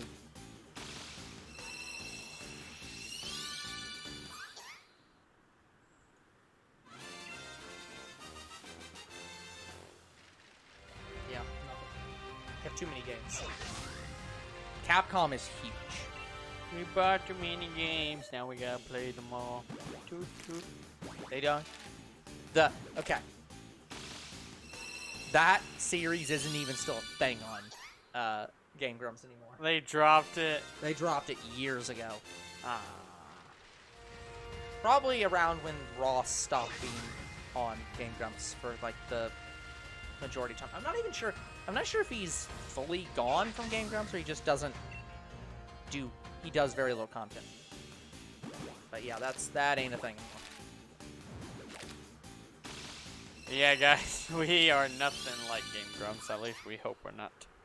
We have stole their jokes, but I mean, look, if you're a gaming channel, it's hard to not make a Game Grumps joke once in a while because they're not one of the pioneers, but like they're one of the channels where it's like, okay, everybody knows about them, and yeah. Yeah, when I say we're not like Game Grumps, I'm saying we don't do what they do, which is stop a series and then don't come back. That's because to we it. don't give that much of a shit about being popular.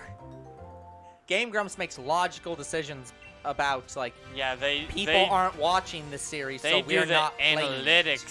system. Yeah, they are very analytically focused. We say, fuck that. Build it and they will come.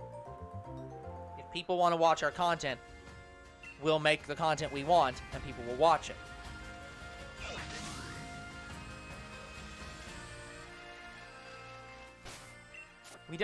I will say, we don't quite have the same, like, there are other channels that do this that have way more balls than we do. We are not quite at the level of balls of some channels. So, but... Yeah, I think the worst we do that is similar to Game Grumps is we will interrupt a series, but we come back to it. Yeah. Like we take breaks from series, saying like, "Hey." Yeah, now we have breaks from series because that's our seasonal system. So it's not like we're saying we don't do stuff like Game Grumps, so like where we stop playing it's series. Just I think we make better decisions. Yeah, our goal is we stop playing a series because we're exhausted of playing it and need a break, and we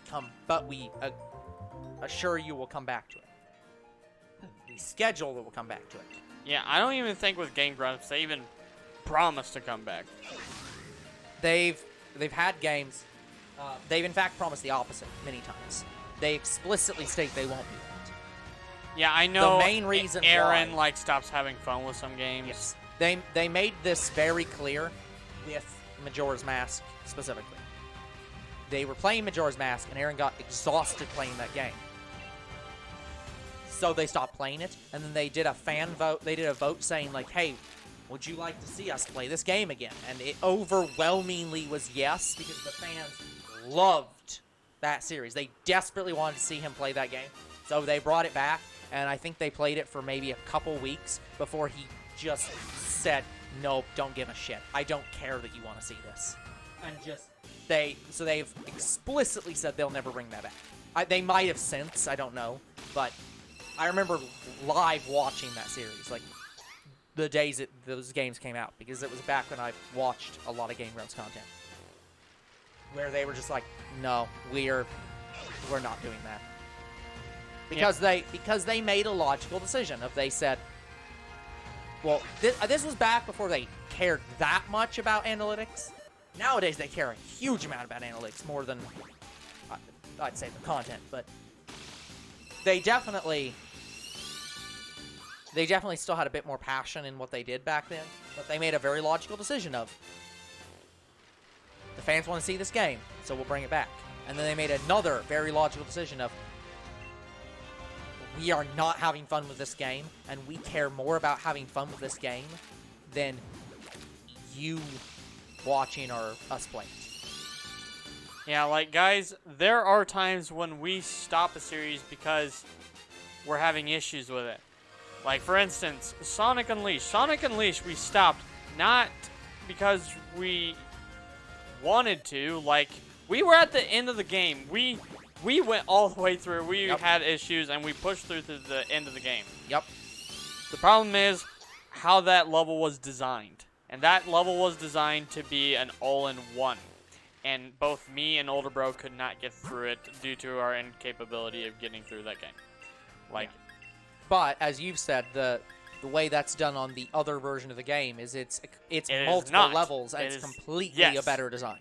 So we go above and beyond the PS3 version. I hated the PS3 version, honestly. Like, it wasn't worse off from the PS2 version, but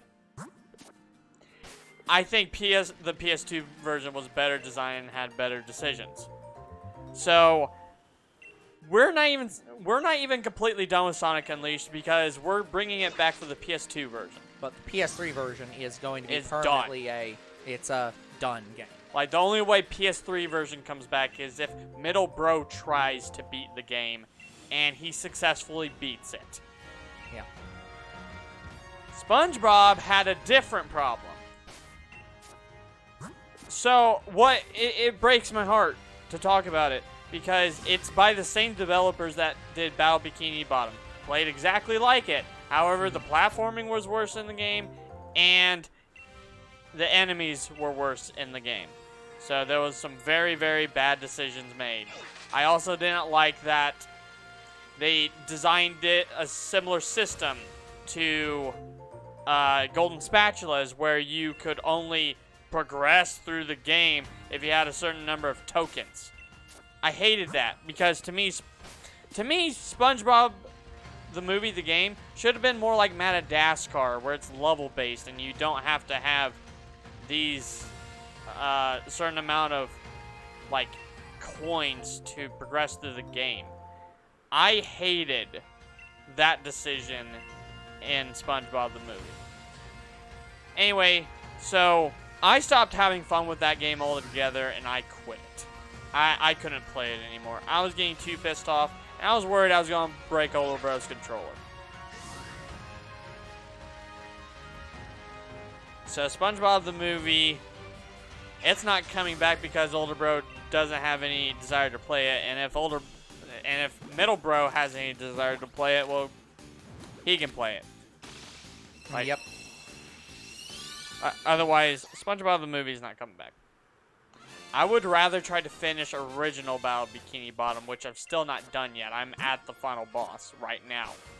I would try to finish that game over SpongeBob the movie, because at least in Battle Bikini Bottom, I'm at the fucking end with little to no issues.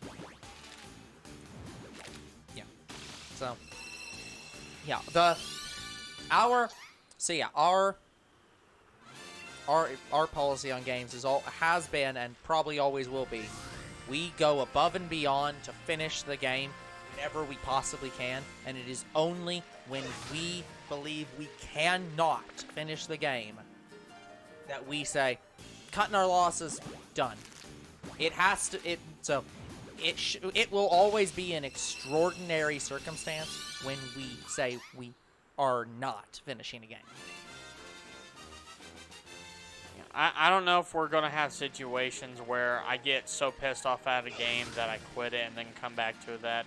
I don't know if I'm going to do that, guys. I've thought about that with SpongeBob. I really have. But I'm just like... I've thought about doing like a year, like as a yearly thing of saying, like, not every year, but like as one of our like big things, like I'm gonna try to finish it. A replay thing, or not replay, but like a finish it thing. Yeah. Um, I agree that I don't. As great as that sounds, it sounds on paper like a great idea, but what you are signing up for is let's torture myself with the literal worst games, or the literal worst sections of all the games we couldn't beat. So it's like, it sounds great until you go to do it and you're like, oh, I'm pissed off all the time and not having fun because all the parts I enjoyed are behind me. It's just the sucky parts. The problem is, I can't even compare SpongeBob to Sonic Unleashed. With Sonic Unleashed, the problem was both of us could not get through it. Both of us tried above and beyond to finish that game, and the way it was designed was preventing us from beating it. Yep. With SpongeBob, I just got pissed off at the platforming. I'm sure if I kept trying and kept trying and kept trying, I could beat it. Yeah. And we were near the end. We were like 3 levels off from the end. Yep. So could I have... But it was also a situation where you'd been so pissed off from all the other... You'd been killed by 1,000 paper cuts with that game, where so many things throughout the game had pissed you off that it had built up to the point where you were just like, I am too pissed off to keep playing this game. Yeah, like, guys, we were gonna possibly end that game sooner than at the point where I left off. Yep. Like, we got to the point in the game where it was a requirement to have a certain ability to even progress through this linear game. And you had to have, and to get the ability, you literally had to go back and get coins. Which, again, I think is a very bad gameplay design. I hated that. I hated a linear game where you had a certain amount of their special currency to progress. Yeah. To be fair, I think it would have been better if they'd put that up front. Because, like, obviously there's those games, like mobile games. There are some mobile games that have, like, you need this many stars to play this level. And that's basically the same thing. The difference is that they tell you up front, this level needs this many points, so you can plan for it. And you say, okay, well, I know I'm going to need 9 points at this point, so let me get them now and not wait. And nothing told us that we needed to have that ability. Yeah, if they just said on every level, like, you need this many Goopy Goober coins to continue... And you need this ability. Well, that's what I'm saying. They wouldn't have to tell you need this ability. Because the start of that level says, oh, you don't have enough coins for this ability. So all they need is to say, you need this many Goopy Goober coins as a level requirement. But it had and you unlock the ability right then and there. But it didn't account for the ability as well. Yeah, that's what I'm saying. So it's like, if they just changing it to that would fix the problem itself, because it would correct for the problem. The other problem. But it's like, they didn't do it that way. So you just are left frustrated, like, wait, I have to now backtrack in the game and do all this other shit that I didn't expect I needed to do, because the game just didn't feel the need to tell you that. I felt like me playing SpongeBob was almost like me playing Burnout. Yeah. Except, in Burnout, at least in Burnout, it doesn't require you that you need to have X amount of gold medals before you can unlock the next race. Yeah. To me, it felt like playing Burnout, but you had to get gold on every race in order to progress. Yeah. That's how SpongeBob the movie felt to me. Anyway, it breaks my heart to talk bad about this game, because this is the same developers that made Battle of Bikini Bottom. Yeah. But see, So control-wise, it's fine. Yeah. But in terms of the fighting and the platforming, it just made it worse. Yeah. Well, see, here's the other thing. I was watching a video talking about it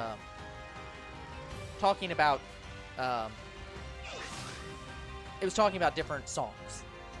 And somebody in the comments of this video was talking about, like, bands. You know how there's a lot of bands where they have, like, really good songs, and then you hear nothing about them ever again. Somebody was talking about an article that was written about those musicians and why that happens. And they talk about one of the big things, if you're in the industry for a long time, for like 50 years, one of the things that you have to learn to be in the industry that long is... Here's the thing, and this is true of all companies. This is not just musicians. This applies to every company. And I don't know if Finn's here right now, because I actually can't see the chat anymore because my phone's dead. It says he is, but he might not be paying attention. So, this applies to me and Finn too, because we're building a game. So, one of the core things that this guy talked about being in the industry for so long. When you're a musician, when you get a record deal, when you finally get that first song out there, and it's super huge, you didn't work on that song in 6 months. You spent the last 10 years writing that song. And you've been working on it and working on it and working on it. And then you took it to the record company and they said, yes, this is a great product. Let's put it out there. And a lot of times, what artists do is they have several songs like that. And so they make their first album with that great song and all these other great songs on it. And so they have this album of all their best songs. And then the record company says, okay, you had this great album. We'd like you to make another album in a year and a half. But you wrote those other songs in 12 years. You can't write to the same quality that in a year and a half that you did in 12 years. It's impossible. Yeah, SpongeBob... No one can do that. SpongeBob the movie was definitely a rush job. Yeah, so that's the problem with SpongeBob the movie. That game was the first game was probably designed over a much longer period of time and was well done. Whereas this game was, movies coming out, you need to make a game in 6 months. So it was, of course, going to be worse. They didn't have the time to make it. And that's one of the things that this guy in this article talked about. He said, if you're a musician, if you're a creator at... Oops, I bumped the mic. If you're a creator of any kind, and you're working under deadlines with, like, a publisher, if you start out... I'll go back to a musician for this, because that's the best example that I've got right now. If you have a good number of already well-workshopped songs, don't put all of them on the first album. Put 2 to 3 on the first album. And then fill the rest of the album with B-tier songs.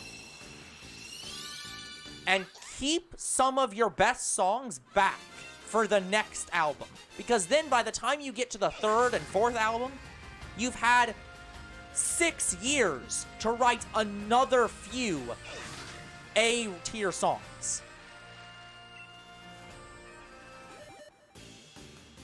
Because yeah, if you're in a situation where you're trying to build up your material, you're trying to build up your portfolio to go work at a company, and then the company turns to you and says, "Yeah, that's great material. Now we want the stuff on that same level in 6 months." You're fucked if you don't have that plan.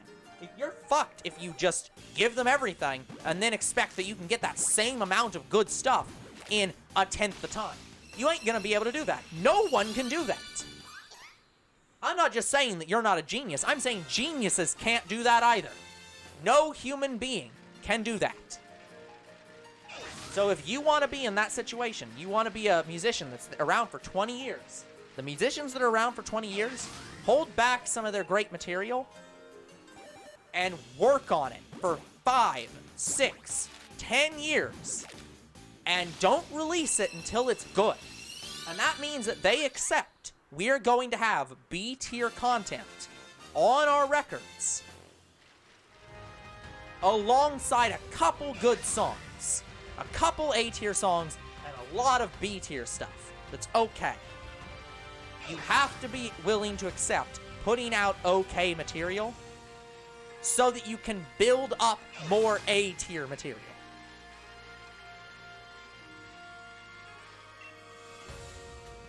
So, the reason I'm mentioned Finn about that is because, as I've said previously, me and him and a couple other people are working on a game, and after hearing about that, I was like, oh shit, that could be a problem we fall into, where we spend 5 to 10 years working on this book 1 of our game, and then it's like, wow, guess we need to get book 2 done in a month, or in like 6 months to 2 years. Yeah, and Well, that's sure gonna be a problem. another good example of that is right now I'm writing. I woke up in a different dimension. I'm writing that. Yep. I've already planned on what Volume 2 is going to be. Yep. Yep. And that's the thing. You should have that plan. You should have a plan for, like, you don't have to have it done before you release Volume 1, but you definitely want to have, like, okay, I've written Volume 1, or I'm in the process of writing Volume 1. I need to have a rough idea of where Volume 2 is going to go before I'm done with Volume 1, so that when I get done with Volume 1, I don't have to spend a year and a half figuring it out. Yep, and I hope I write Volume 2 just as good as 1, because I got, such a good idea for 2. Yeah. But anyway, Because, yeah, guys, I will say, again, if you are going into a record deal or something like that, you're going into a publishing deal, you will have other resources. Like, that's one of the things about going and like, you work on your project and then you end up with a record deal. You do have more resources from the record company than you had when you workshopped your first songs. But you cannot expect that you're going to be able to put it out 10 times faster. You might be able to put it out 2 times faster, 3 times faster. You can't put it out 10 times faster. You are incapable. Everyone is incapable. But you will get it done faster because you have more resources. You're going to have people that can help you workshop your ideas and produce your ideas faster. So, don't look at it as you have to do everything alone. Like, I expect with our game that I'm building, we're going to spend 5 years working on that first book. And then we're going to hire people along the way and say, maybe not actually hire them, but, like, get people along the way who are interested, who are working on it. And then once we make that first book and we publish that first book, we say, cool, that revenue is going to go into paying you and getting more people to write the next book. So it's like, you can have that. You can have that, like, knowing you're going to have more resources for the next thing. But do not expect that those resources can pull miracles. Like, those resources are finite, and they can only take you so far. Don't expect to be going more than twice as fast, more than 3 times as fast. You're not going to get faster than that.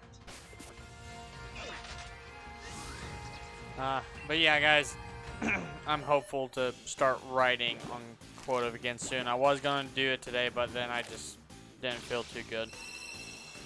So I couldn't. Yeah, that's fine. That's the thing about Quotive, and, like, I want to call it semi-professional work. Like, like, self-published stuff, or things that are done on, like, I'll say, like, not fully professional platforms.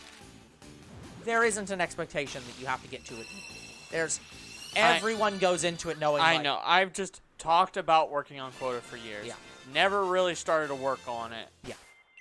Just now, recently, I finally got to the point where I can. So I'm just feeding the drive to work on it. Yep. That's why it was announced in the Year 5 update. Yeah. And I understand that. That's why I'm on Two Bros Game Night. That's why this channel exists. We started this channel so that we could play more video games, because we found that we weren't playing video games as much as we wanted, and we wanted to make time for it. We wanted to spend time hanging out. We weren't doing that, so we found a way to make sure we did that. So I fully support I put this in the announcement video, so now I have to actually do it. Same thing with Mastodon. I had a plan to do it 4 months ago, hadn't gotten around to it, so I'm like, I guess I'll put it in the announcement video, so that forces me to do it. Still not done, by the way, guys, but it's something that will get done this year, and probably relatively soon. The announcement that I'm working on a story for both quotas was included this year. Yep. I did try to promise at least one of those to get done this year. Yeah. But if it's not, I can always put it on the next year's catalog saying, hey, I'm working on it this year And that's too. the thing. it's not even, I don't think it's that big of a deal that we put the exact content we're doing on Quotive on the catalog, but announcing that, hey, I'm doing it, that's a bigger deal. Like, that's okay, I'm kicking myself a bit, I'm gonna do this. I had a better announcement for Younger Bro because I know what the story is. I had a title for it, so I'm like, okay, I'll show the title. But with the Jurassic World content, I was actually originally going to do a Dragon Ball content first. Yep. Then I was like, at the last minute, no, Jurassic World, because it makes more sense. Sure. Hey guys, I need to head to the bathroom, so I'll be right back. Yeah, guys, the reason I wanted to do Jurassic World content first over Dragon Ball was because I like Jurassic World over Dragon Ball, and it makes sense for me to write a Jurassic World series that I've been wanting to write for a while. Like, both Jurassic World and Dragon Ball, they're two fanfics I want to write for them. Both of them I want to write just as bad. So maybe after Jurassic World, I'll probably do a Dragon Ball fanfic, and then after that I might do MLP maybe, I don't know. I'm more leaning towards maybe a Doctor Who fanfic, but again, I don't know, because I only have maybe 1 or 2 stories that I want to write really badly on Two Bros Gamer Night right now, and I have like 6 stories on my Younger Bro channel that I want to write really badly. So, oh boy. The problem is getting to those things. Like, I have Quotive I have to do, I have mobile series I have to do, and I also have to find a new job, so that's gonna delay things even more. Oh, a lot going on. Got the year 5 update. Yeah, guys, even though we've had the update video today, we have not started our yearly checks yet, because we don't know if we have the full list yet. So once we have the full list, we'll start updating the channel for the checks and such.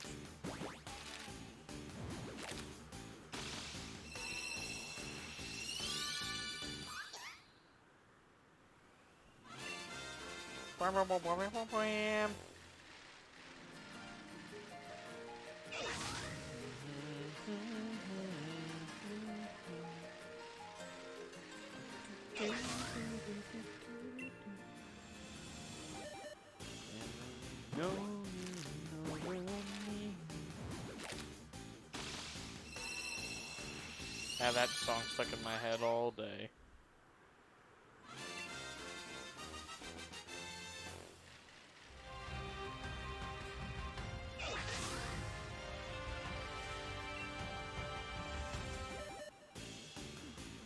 Dun, dun, dun, dun, dun, dun. Is it my red Sobble?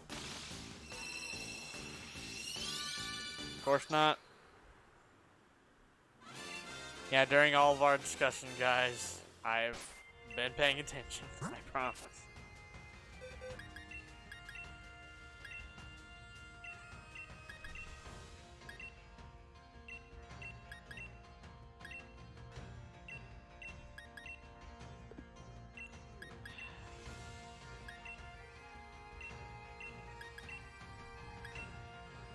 Wait, what are we looking at in terms of time? We are at 2 hours. By the way, I'm back. Right now.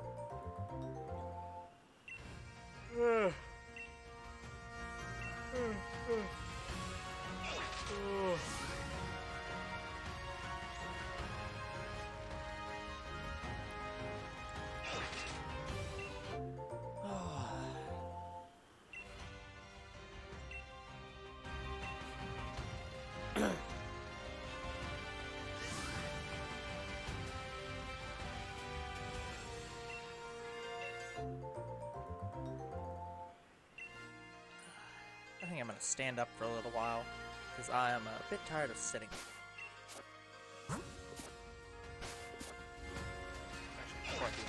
I will say, guys, one of the things that I do think I'm going to do when I like when we move out, I think one of the goals I want to have in the future office space is I think I want to have the computer space. I think I want the tables to be at standing height. Not in the situation, not to be like you have to stand to work on the computer, but I think I want it to be as the computer desk is at a height where while you're standing you can work at it, and there's a chair that raises up so that you can sit at it and work at it, so that you don't have to sit all the time and work at a desk. Because there's definitely times when where I'm sitting here and editing videos where I'm just like, I am tired of sitting and would really like to stand for a while. Yeah, and So me, I don't have that issue. yeah. I can stay sitting for hours. Yeah. I mean, And I might have to readjust how I sit every now and again, but... Yeah. So I think I definitely want to have both spaces. Like, either I want to have a standing desks and sitting desks, or I want it to be that we have chairs that can raise up to sit at the desk, so that the desk can be at a height for standing and sitting. Or I guess I could just buy the couple $100 like things that you can put your computer on and raise it up so that you can stand or sit, which is what I've got at my personal desk. Which I have actually used that multiple times, where I just move the computer up and I'm like, yup, I'm gonna stand for now.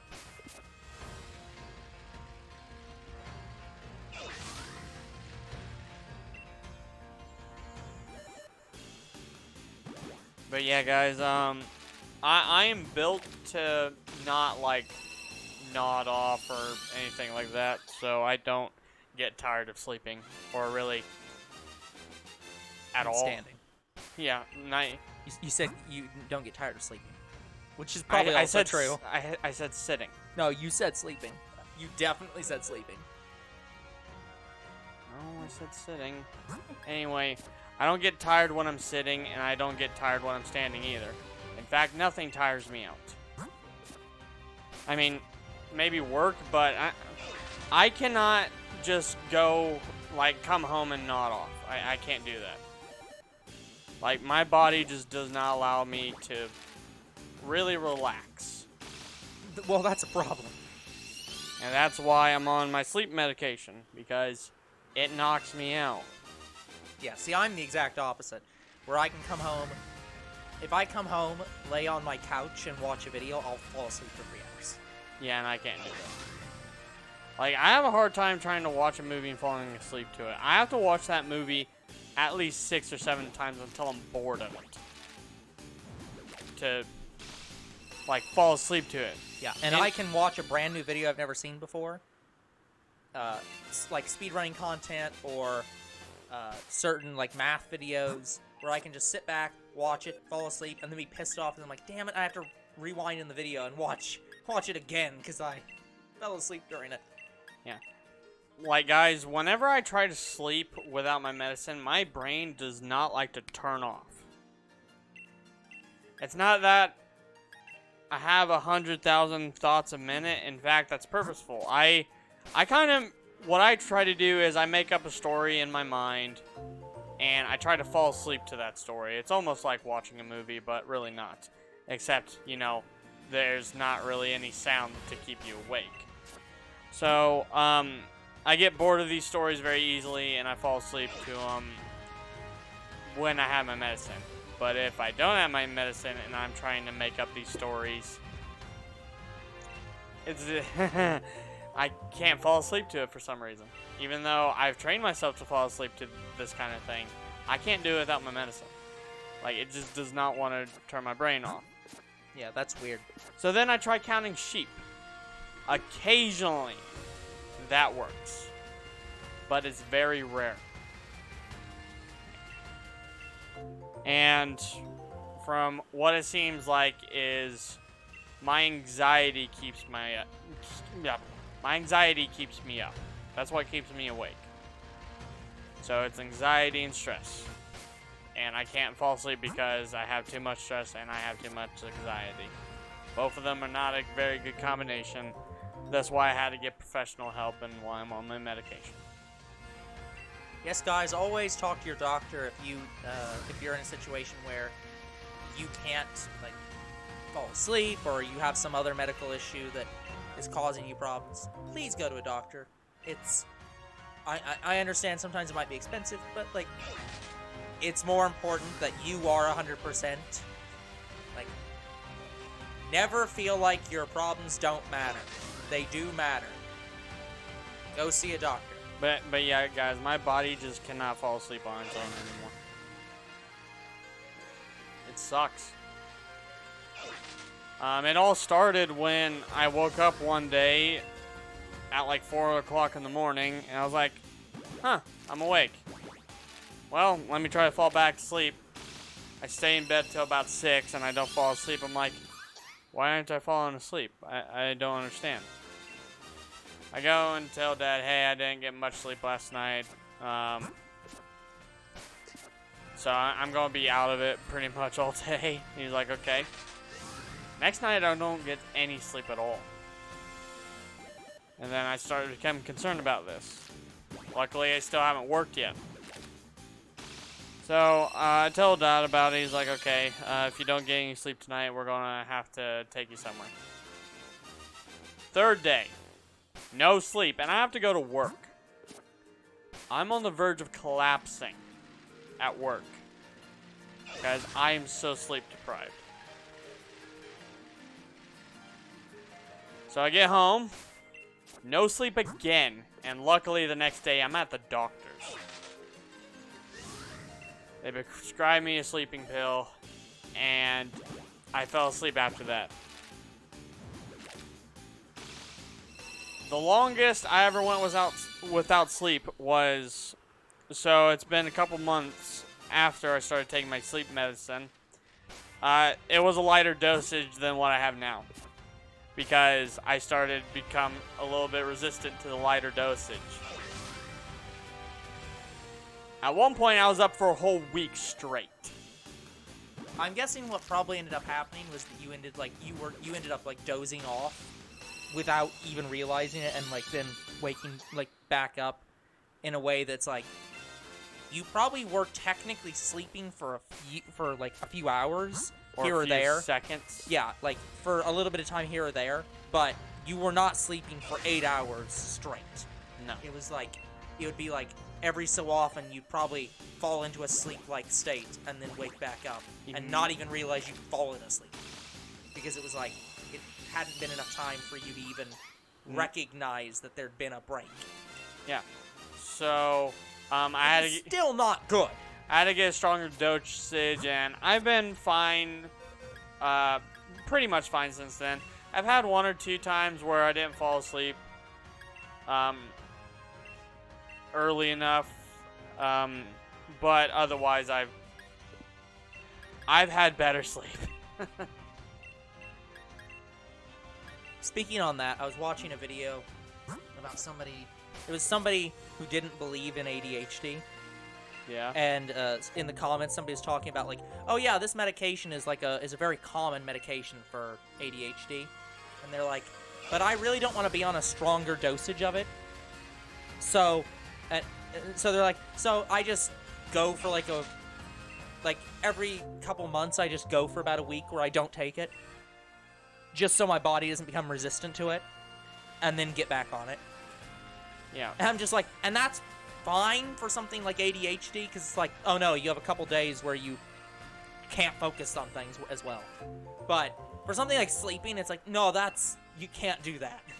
Yeah, I can't really do that. Like, sure, I could do that right now if I wanted to. I could, like, not take my medicine during the weekend and take my medicine during the week. Yeah, but it's not something that'd really be healthy. So it's like it's probably just for the best that you don't do something like that. The problem is doing something like that is fucks with your sleep schedule. And I have a sleep schedule, and if getting off a little bit fucks it up. Yeah, it's definitely something where regularity is very important. Yeah, so, I go to bed at 12:30 every night now. Or at least around there. I go, like, my range right now is from 12 to 1. That's when I want to fall asleep. Around that range. But I hard cut it at 12:30 every night.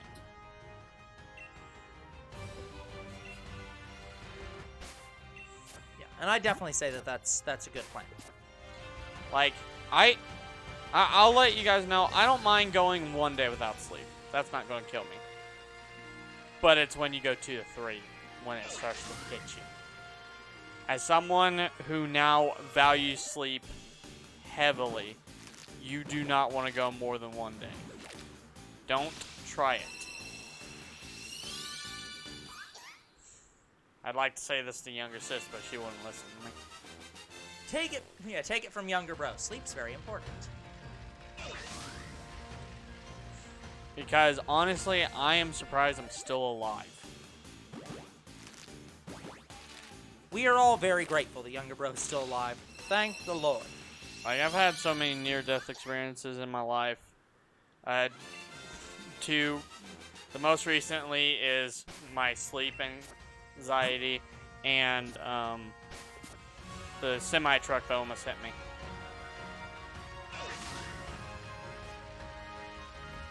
Like, I can't remember.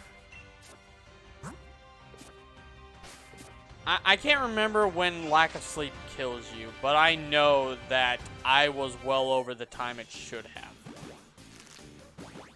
The thing is that, so, lack of sleep is not deadly unless you are physically incapable of falling asleep. So it's, the way it's described is like, if you're just a stupid kid, you stay up for like 24, 48 hours, you stay up way late. For the vast majority of people, you don't have a problem. Your body will just eventually just force you to fall asleep.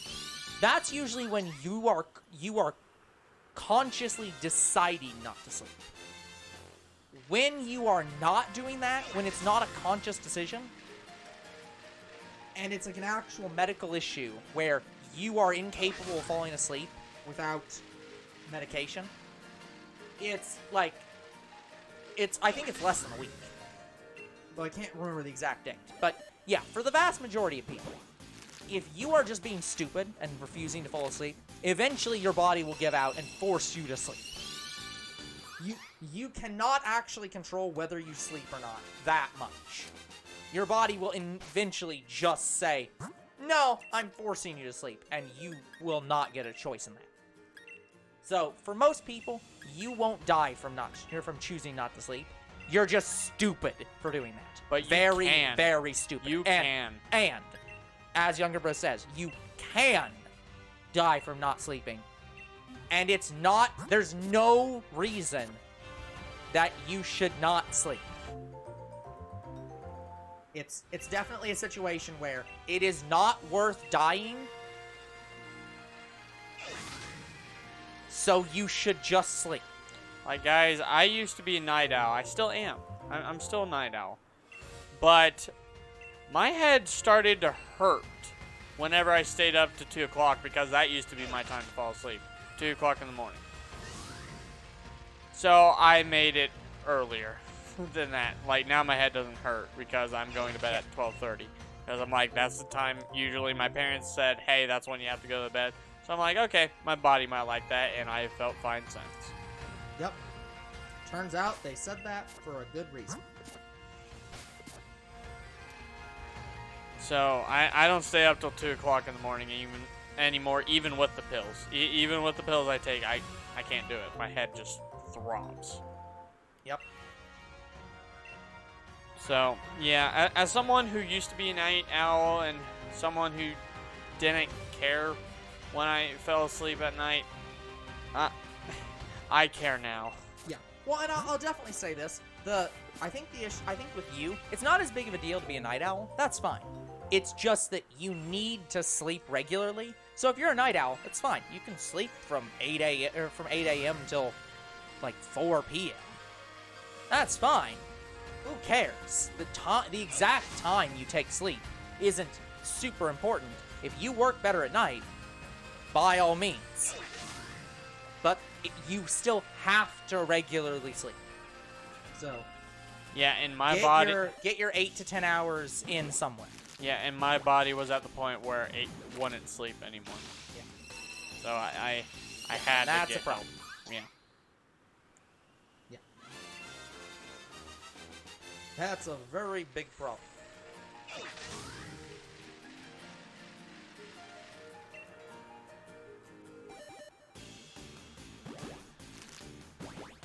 Anyway, guys, I feel fine now, and I've not been sick in quite a long time. Like, I've had, like, some sickness here and there, but it's not because of me taking my medicine. I'm having other issues now. Like, I remember I had, like, throbbing headaches for about 3 days straight. And I didn't know why I had them. It wasn't from lack of sleep. So I assumed older bro got me sick because I know he had really bad migraines for about 3 days or so. So I was thinking that was because of him.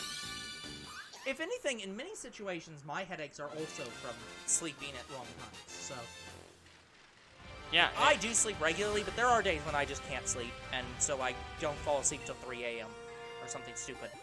And that, again, that's not for me trying to stay up. It's usually just because I can't fall asleep. So that's usually when I get headaches. But I don't think I've ever really had... okay, there's only been a couple times in my life where I've had like an actual migraine or anything like a migraine. It's mostly just bad headache. No. And now I have something that's more recent. I've been noticing I've been getting a lot of twitches. Like I'd have twitches here and there, like on my stomach, on my arms. That's not a big of a deal. But now I've been getting a lot of consistent twitches in my head, and it's been keeping me up at night. Like, I mean, I've managed to power through them. Like, they haven't kept me up super, super late, but I do get annoyed at it.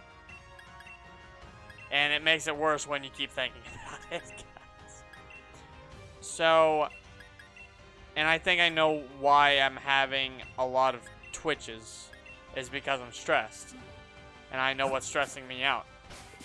The thing that's stressing me out right now is all the stuff I have to do, plus Fortnite.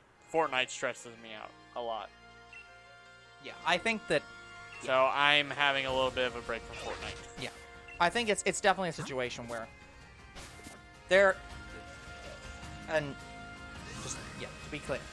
Like, let me, as head of Two Bros Game Night, let me be very clear here. Just, if you ever get to the point where you're overwhelmed and need assistance, let me know. If you need to stop doing something, let me know. Because, like, we've got a backlog of mobile series. Please feel free to stop playing games and, like, for mobile series and just here's upload the those. interesting thing about it. It's not really Two Bros Game Night that's stressing me out. It's probably part of it. Yeah, it's a contributing factor, but not the cause. It's not the cause. I know the cause. It's me getting pissed off at video games. Mm-hmm.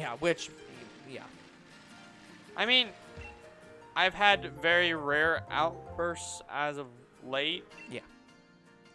But I know Fusions did a number on me. Mm-hmm. It did. Yeah. And now I'm playing Fortnite, which is even more stressing. Yeah. The problem with Fortnite is I keep getting instances where I am being one-tapped by everything. Yeah. I finally figured out what those things are, and I can get those things. Problem is, I can't get them to work the way that the other people against me are getting them to work. Yeah. Not quite one-to-one replicatable yet. Yeah, I have found out about mystic weapons and how to obtain them. I found out about exotic weapons and how to obtain them. But the problem is, even with getting them, they're not doing what the people were doing against me. Yeah. Which, one of those weapons is a shotgun. And honestly, anytime you are hit with a shotgun in Fortnite, you are saying somebody one-pumped you. Yeah. This shotgun is an exotic shotgun, and it's not pump shotgun, but I don't care. I call it being one pumped. Yeah. I get one tapped by the shotgun all the time. Then I obtain it, and it doesn't do it. Yeah. I have only had 2 instances where I one-shot someone, and that was with a sniper rifle. That's a weapon I expect you to one-shot somebody with. Yeah. Shotgun is the second that I expect you to do it with. But then I get shot with a pistol once and I die. Yeah. Get shot with an AR. AR makes a little bit more sense, but I still die from it. Yeah. And or maybe a bow. Mm-hmm. That's when it's like, okay, no, this is bullshit. This is not optimized well. Yeah. I think Fortnite, it's not as bad as Legends. Legends, there is no optimization at all. It is a fuckery, and I never want to play it. Yeah. Fortnite's problem is there isn't anything to combat against someone who knows how to one-tap you. Yeah. You can get shields. You can get a full shield, sure. You even have extra shield that the game developers gave you. Like, you have 50% more extra shield. It's not enough. Yeah. So, but yeah, it's definitely. Yeah, I do want to be clear that like talking about this in general, not just specifically Fortnite, but there are. I definitely think we need to have like this maybe isn't something we need to have a meeting about, but it's definitely something that like we need to be cognizant about as we're doing games. If we know that there's a game that we're like gonna have big problems with, and we need to put in like either we're just not gonna play this game because it's gonna be a problem, or that we need to take a sooner breaks than 50 episodes. I think that's stuff that we need to keep an eye on, that kind of thing, and if it's necessary. But like with Fusions, I knew my problem. I knew my problem was I just didn't have the team to do it. The problem was you wanted to 100% it, and with the team I currently had, yeah, I couldn't do that. Exactly. I was purposefully making it harder on myself. Yeah, exactly. So that was a situation where it was you knew you were causing the problem for yourself, and were okay with that. So it's like, so I just accepted what was happening. Yeah. In Fortnite, it's harder for me to accept what happened. Yeah. So there's that. So it's like, I think we definitely need to. There's definitely might be a point where we just have to say there's certain games we're not playing, and you've already technically done that to some extent with PvP, where you're just like, I'm just not. I cannot play. I can't really play PvP on my own. Yeah. Like, I might have one episode of solo here and there, but that's because I want to try solo. Yeah. But I'm just saying that, like, I know for a lot of mobile games that you just don't do the PvP pretty much at all because you have no interest in it. And it might just be a thing with Fortnite and games like it as well, where you just have to say, here's the funny thing. I'm doing only single-player games. Sorry. Yeah, here's what's funny. So, with younger sis, I get absolutely pissed. Yeah. But that's not because Fortnite's the problem. Yeah. Younger sis just makes it worse. Yeah. And I don't want to talk with her about it because she'll say I'm rude, that she doesn't cuss at me, but I hear it as cussing at me. She calls me a baby and stuff like that, and it makes it worse and stresses me out more. So it's definitely, the thing I'm going to say is it's definitely a situation where if there's something that you need to do, that like if there's something we need to talk about like changes we need to make to reduce that kind of thing, that's stuff that we can do. But yeah, so when I play with people like Hershey, yeah, even if I get one pumped, I'm having fun with Hershey. Yeah, exactly. Because he's not constantly saying and you're that might be a crybaby situation, and stuff and like that might be a situation where you just have to say, sorry, I'm not playing games with you anymore, because when I play games with you, I get pissed off at you, and that's not like, and you cause me to get more pissed off, and that's causing problems, and so you might just have to say, can't play games with you anymore, sorry. I don't mind playing certain games with younger sis, I really don't. But the problem is she does this with every game. It doesn't matter what game it is. It could be Roblox. That's what I'm saying. So it's like, and that sounds, and that does sound extreme, I know, but it's like, it's definitely a situation where it's like, your mental health is very important, and if there's something you need to do, and we can work around it, or we can do something about it to help, that's something that we should do. Yeah, Like, there's a way to resolve this. Yeah. I don't talk with younger sis while playing the games. Yeah. Which, and here's the thing, that'll definitely...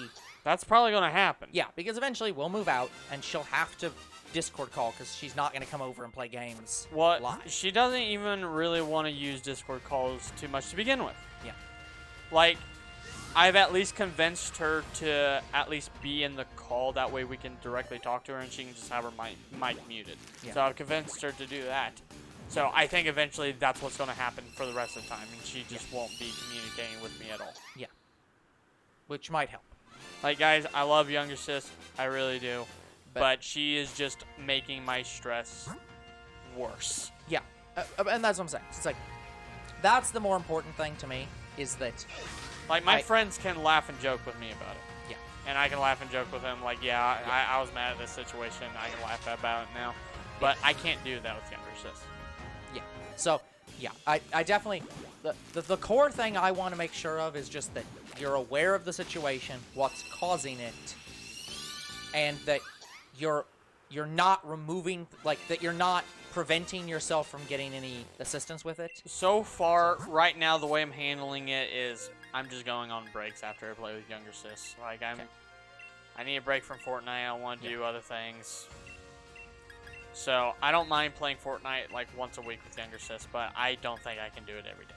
Yeah. And I think doing it every day is the problem. And if that's enough, that's good.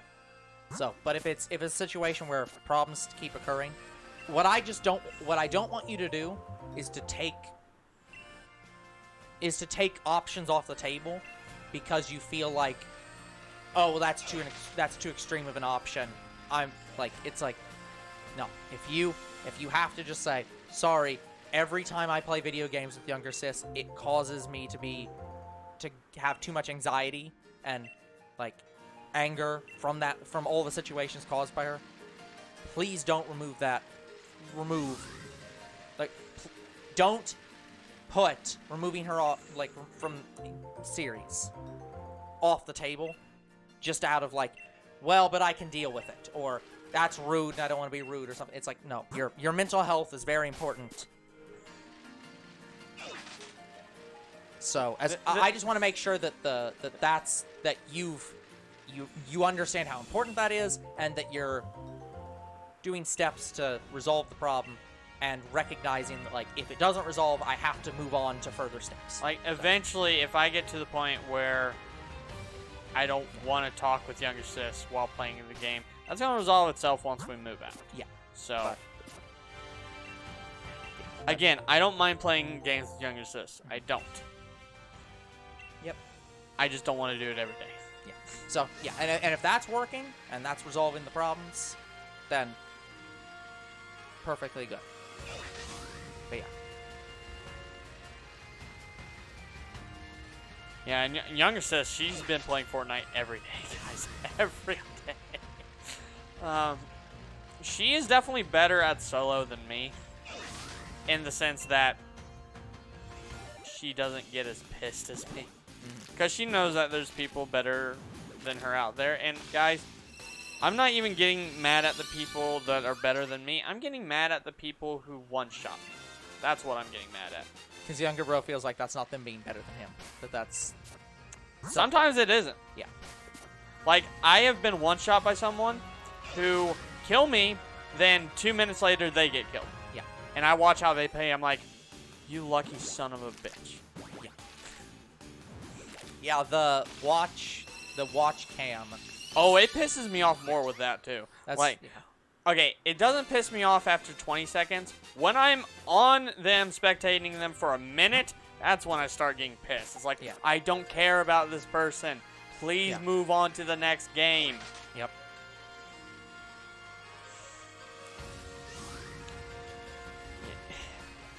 Fortnite and PvP games just don't do it for me, especially when I'm solo.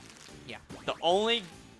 Because, yeah, it's like if if you are come to the point where you say like, hey, all multiplayer games, like, and by multiplayer I mean online multiplayer. If you get to the point where you're like, no, all online multiplayer games just need to stop because I'm getting too stressed out and I just need to stop playing those kind of games.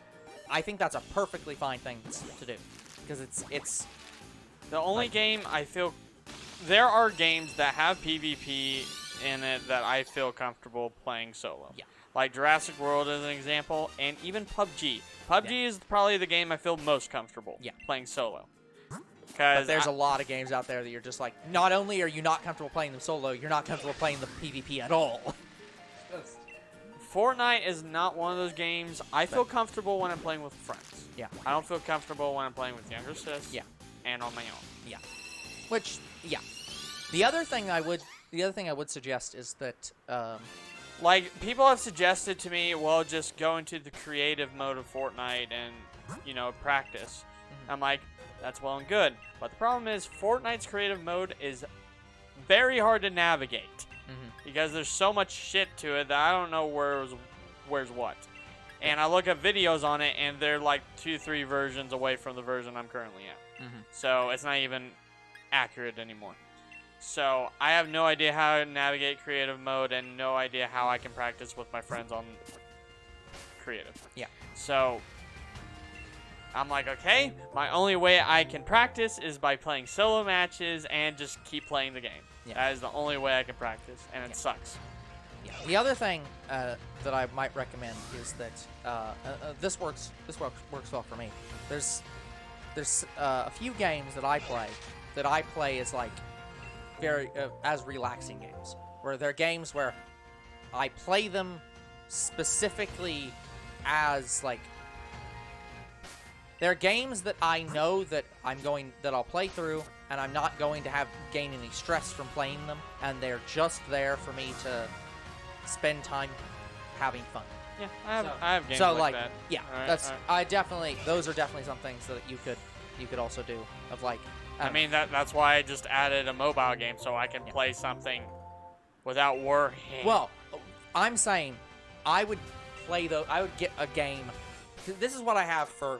I've said Factoria, but I have other games that I will never play them for the channel. And the reason I'll never play them for the channel is they are the games I play to relax, and I don't want to play those ever as content. Like, I can just do that with games we've already played on the channel, that's what I'm saying. and I do. Exactly. So I do have games that I just relax and play. Yeah, okay, good. But yeah, it's like, yeah. There's definitely that, because there's definitely that problem of... Yeah, recording a series does not stress me out. That's not what stressed me out. It's just the other things that come with it. Yeah. Because, yeah, there's definitely that fallback that happens to a lot of creators when you monetize things that you enjoy, where you end up monetizing everything you enjoy and you have nothing for yourself. So it's like, it is also very important where you're like, this is the stuff I'm not monetizing. This is the stuff that's just for me. Yeah, to me, all the games I'm monetizing and all the games I'm playing is for me.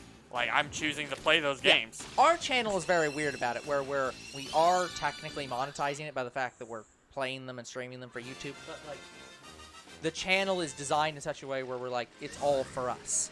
So it's like, if anyone else enjoys it, they can come along with us, but like at the end of the day, it's more about us than it is about you.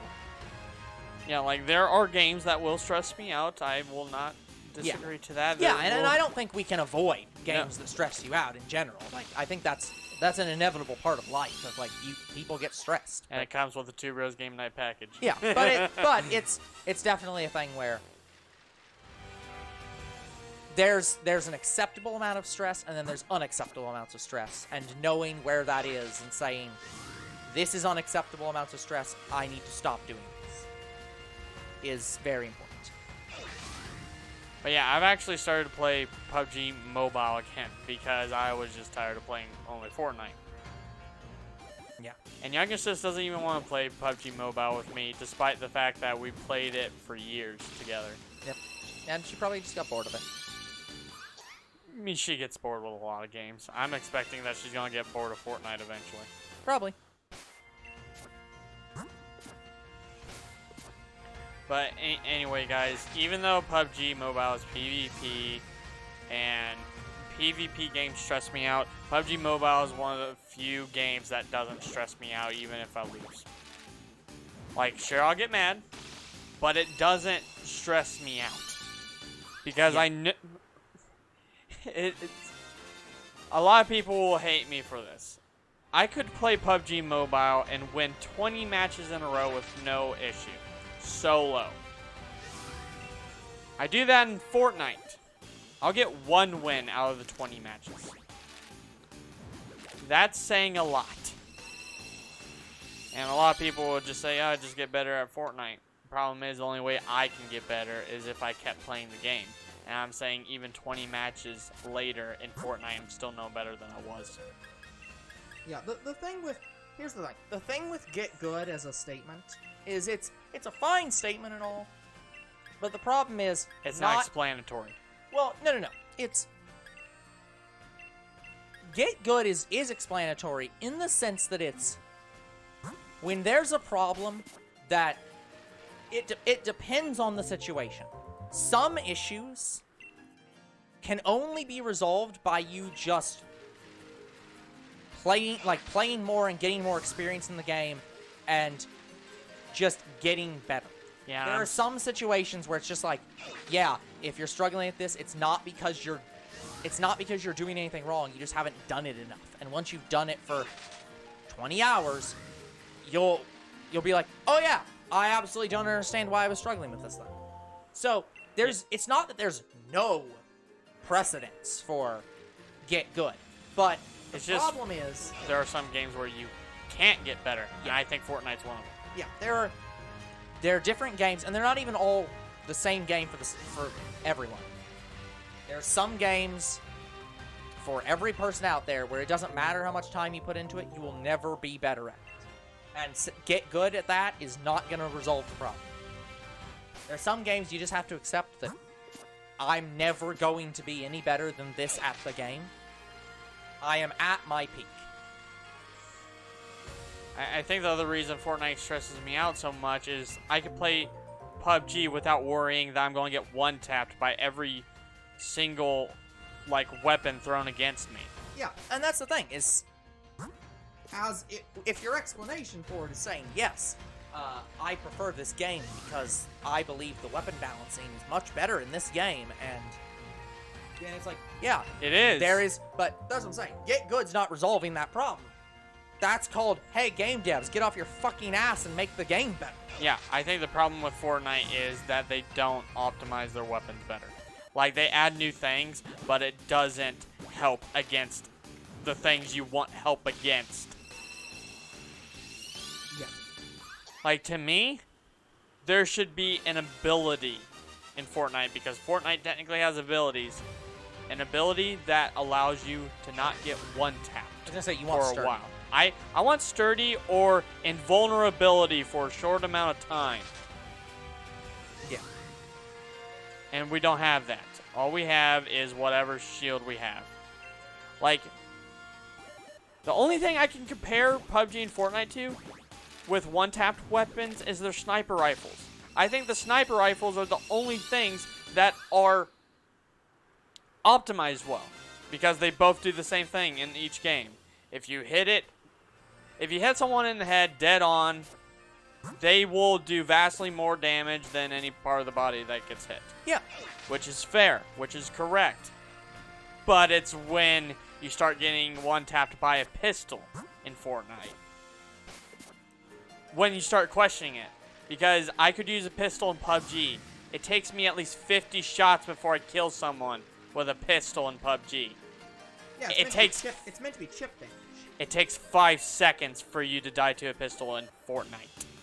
Yeah. So, and it's... Yeah. When you're sitting back and saying, I have no idea if I got one-tapped because someone's hacking, or if it's because I don't understand how the game works, and even after researching it, you still don't know. Yeah, I have researched it and still don't know. Yeah, then it's then there is no amount of get good that can help resolve this issue, because this is a game problem. Yeah, this is a game that needs... game problem. That needs to be optimized better. But I know Fortnite developers don't care. Nope. The game's popular. They don't. Yeah, and PUBG, they had... So I'm playing PUBG right now. They have had vastly more changes. But those changes are copying Fortnite. So originally in PUBG, if you got killed, like actually killed, you were out of the match. You could never come back. You were dead for the rest of the match, and you had to help your friends win. Like by advising them. Sure. They added a machine where you can res your teammates. Yeah. Fortnite already had that long before. Yep. PUBG. So PUBG copied them in a way, but I kind of like that change. Yeah.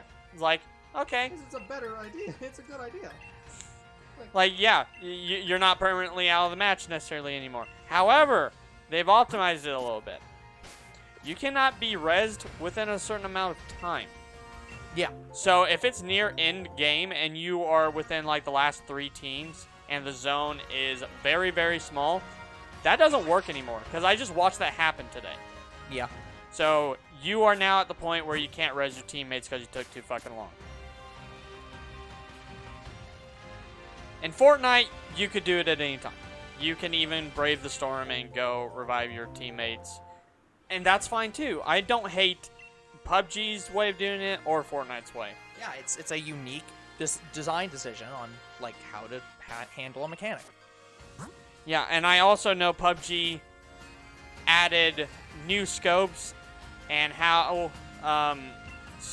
only certain weapons could hold certain scopes. Like originally the 8x scope, you could put that on pretty much any weapon. Nowadays you can only put it on a sniper rifle.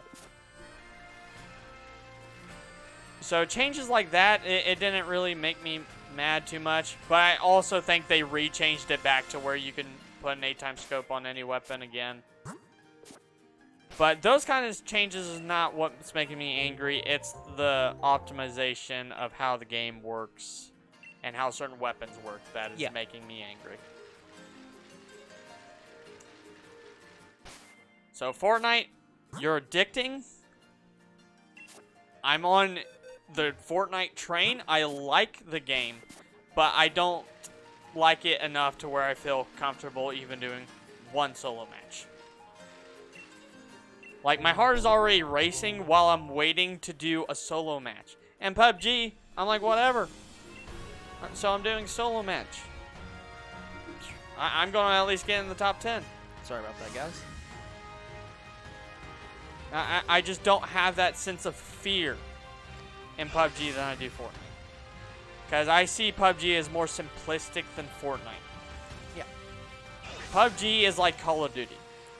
Your one goal and your only goal is to get a weapon and kill the enemy in front of you. In Fortnite, you have to kill the enemy in front of you and avoid all the extra content that they have with them.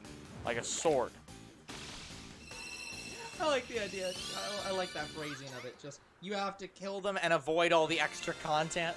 Like, I like the idea of, like, Fortnite ads, like, in-world ads, where it's like, like, you have to kill the person, and you have to avoid their Raid Shadow Legends sponsorship. Like, I've even seen people kill people with emotes. Like, best example I can give, there's a YouTuber I watch because of his GTA stunt tricks. Uh-huh. I want to go back and watch him because I still like him. Anyway, so one time, there is an emote that kind of makes you backflip and then belly flop. Uh-huh. He used it with a magnum. There's a guy in front of him trying to kill him. He does the emote, then quickly gets out of the emote and one-shots the guy in front of him with a magnum, and it was a clip featured on Prestige. yeah. Because it was so fucking amazing. But I'm just saying, like, PUBG has emotes too, but not to that degree. Yeah. That's some. High optimized bullshit. Like I would be kind of pissed off. And laughing as the guy who had that happen to them. Are you fucking kidding me? like, there are Fortnite players that use emotes to their advantage, and I've even thought about doing that. Problem is, I don't know every Fortnite emote by, Well, I like, don't think heart. you need that. I think you just need to just pick out the few couple that you know are like, oh, this would be super useful in this situation, and then just know those. The other thing I would very much like to have in Fortnite is you could prone. You can go full belly flop. In PUBG, you have that. But in Fortnite, you don't. All you can do is crouch.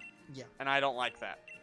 Because proning saves your life sometimes. Because I've had situations where the zone is so fucking small that the only thing around me is grass and bushes. And if I stood up once, the person who was probably 10 feet away from me would immediately see me and start downing me. Yeah. In Fortnite, the best we have are bushes. And if you even move a little bit in a bush, someone can see you and snipe you. I had that happen a couple days ago. Because I didn't think anybody could see you while you were in the bush moving around. No, I was wrong. Apparently, they can see you if you move an inch at all. Yep, it's any movement.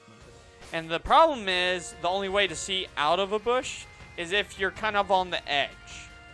Where you're not really out of the bush, but you're looking through your scope through the bush, and it's pretty much transparent on your end, but it's not that transparent on the other guy's end. You have to be at less than half bush, guys. Anyway, so if someone is on the other perspective where they're looking to a bush and you are moving around a lot, I move around a lot in bushes. They will see you and they will kill you. Yep. So I think kind of going prone helps that a little bit. Because there's not much movement and you can stay on the edge of the bush peeking out, but you wouldn't be able to like move around that much. Like, I'm sure you could crawl from one edge to the bush to the other, but it wouldn't be quick movement. It'd be very slow. Yeah, and that's usually why prone exists. The idea is you can't be detected in prone, but you move so slowly that somebody can just walk by and see you. But I think that's what makes another difference between Fortnite and PUBG. Fortnite is definitely a lot of fast-paced action. Like, the whole purpose of this game is you go up to someone's squad and you down as many people as fast as possible. And PUBG, you kind of take it slow. You're more tactical. And I think I'm a more tactical player than I am a bum rusher. And that's perfectly fair. Younger sis is a bum rusher. She doesn't care if she gets shot down. She will rush you. By the way, we have about 12 minutes. Okay. So it's very hard to adapt to younger sis's style in Fortnite, but in Fortnite you can win either way. You can either win tactically or you can win bum rushing. And unfortunately, when you're playing duos, trios, or squads, you have to be a rusher. If you're not a rusher, another squad will rush upon you and kill you. I've had many situations in Fortnite where we kill a squad and then someone else comes up on us and they kill us. Haven't had a chance to heal or anything like that, just they come up on us and kill us. So you have to constantly be moving and planning. Sorry, you just have to constantly be moving in Fortnite because if you're not, you're dead. In PUBG, you can take it slower. Like, I tried bum rushing in PUBG recently. Didn't work out too well. So I'm like, okay, let me go back to my tactical style. I won a game. Well, that's nice. Yeah, I'm sorry, guys. It's just, I'm trying to compare PUBG to Fortnite. And I think they're certainly comparable. Fortnite, I have less fun in because I just get one shot so much by people who are pretty much tryhards. You're not talking about tryhard, by the way. I have so many more losses in Fortnite to PUBG. I have much more wins in PUBG than I do Fortnite. And I'm looking at two of these games. It's like, which one do I enjoy more? The one where I almost win half the time, or the one where I almost lose half the time? PUBG. So, yeah, I think part of my stress is I don't like losing 50% of the time. Like, don't get me wrong, I have my bad days on PUBG as well, but I have bad days all the time in Fortnite. All the time. I could win 3 matches in a row in Fortnite with younger sis, and then the next 3 I'll lose them.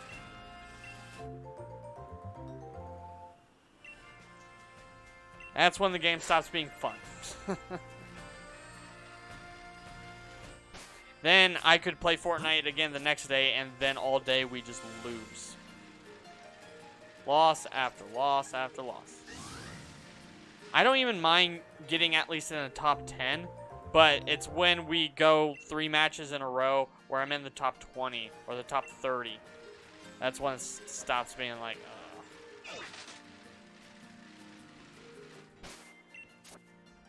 Sorry, I've been going through my emotional states with Fortnite most of this video. I can't help it. I just need to get it off my chest because I am so stressed with this game.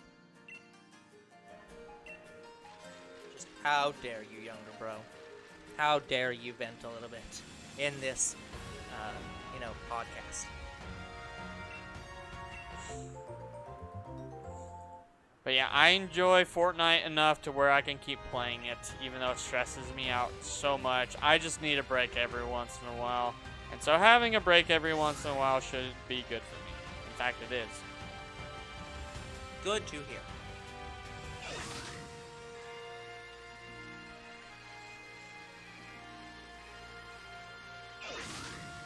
But yeah, guys, I even played a PUBG match today. I didn't mean to go into the match, just a new friend invited me. I accidentally accepted it. So I was like, okay, fine. Since I accepted it, I'll do one match with you. And we got in the top 3. But we got in the top 3 because what happened was one of our teammates was killing everybody, and then another one of our teammates was getting rushed by 3 different squads at the same time. So I was going to help them. I accidentally ran into somebody who was shooting at one of my squad mates. I didn't see him at all because I didn't think he was that close. But he just appeared out of nowhere. He downed me, he killed me, and then none of our teammates came to res me. Same thing happened to another one of my teammates, and that was terrible, but we had one teammate that survived out of our entire squad, and he was up against one squad. I think it was the same squad that killed us.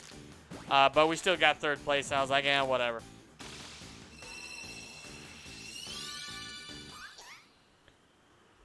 It's because every time I know to play PUBG, I'm at least going to get into the top 5 or the top 10. So I have less worries in PUBG than I do Fortnite.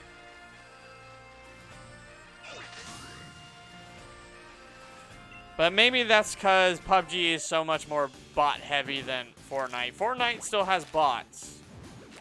But I rarely see bots in Fortnite. Like, I can't even remember the last time I've seen a bot in Fortnite. Doesn't Fortnite have skill-based matchmaking? Yes, and I hate it. I don't like it. Well, that's probably why you haven't seen that many bots. They have bots, and they probably have just as many bots as PUBG. But those bots are probably at the lowest tier, and you are not at the lowest tier. Okay, so how the matchmaking works is they matchmake you with people on your skill level. Yeah. And if you lose, supposedly you're supposed to get a rank down, and then you go up against people that a lower rank. 700 encounters. I'm not sure if that's really a thing, because I die. It's like, okay. I go up against the next match. I died again. Alright? Die again. Die again. die again, and it seems like I'm getting nowhere. Yeah. Oh, sorry. I thought that the way that worked, and again, I don't play PUBG, but or Fortnite or any of these kind of games, so. But I was under the impression the way it worked was it was Seasonal based, where like you went, or like it wasn't a match to match thing. It was a more long term thing of like after like a week or after every season, it resets your tier. No. like I didn't think it was match to match. No, no, no. It doesn't care what your profile rank is. It pairs you up against people that it believes are on your level. Yeah, that's what I'm saying. But like, I'm not talking about your profile rank. I'm talking like just your actual skill level. I thought the way it worked was that It's not. it was averaging over like several matches, and then said, okay, you've lost 5 matches in a row against these level, so we're gonna drop you down to the next tier. And If it does do that, it doesn't seem like it's doing it for me. Yeah. Because I'm still struggling against people. It's like, Yeah. But yeah, like I'm gonna guess that because I'm guessing PUBG doesn't do skill based. no, PUBG doesn't do that. PUBG actually just puts you in a lobby with a random amount of people with random amount of skill, and I think that is a better system. Yeah, but that's probably why you don't see bots because they're almost certainly at the very bottom tier of that matchmaking system, and they never progress because everyone kills them. Like, me and younger sis, we do, like, happen upon, like, we consider bad players because they're not hitting us at all. They could be bots for all I know, and I don't know it. Could be. To me, if they are not a bot, they are hitting you with every hit. That's how you know they're not a bot. Like, Fortnite also has NPCs that help you or could be against you in the matches. There was a match where I didn't know it, but I actually was killed by NPCs because they're so high level. They are basically John Wick NPCs. They're not called that, but I call them that because they are Hitman NPCs. These NPCs are so powerful, they will run you over in the black car they spawn in, and then just one-tap you. they're just like, fuck this guy, I'm gonna murder him right now.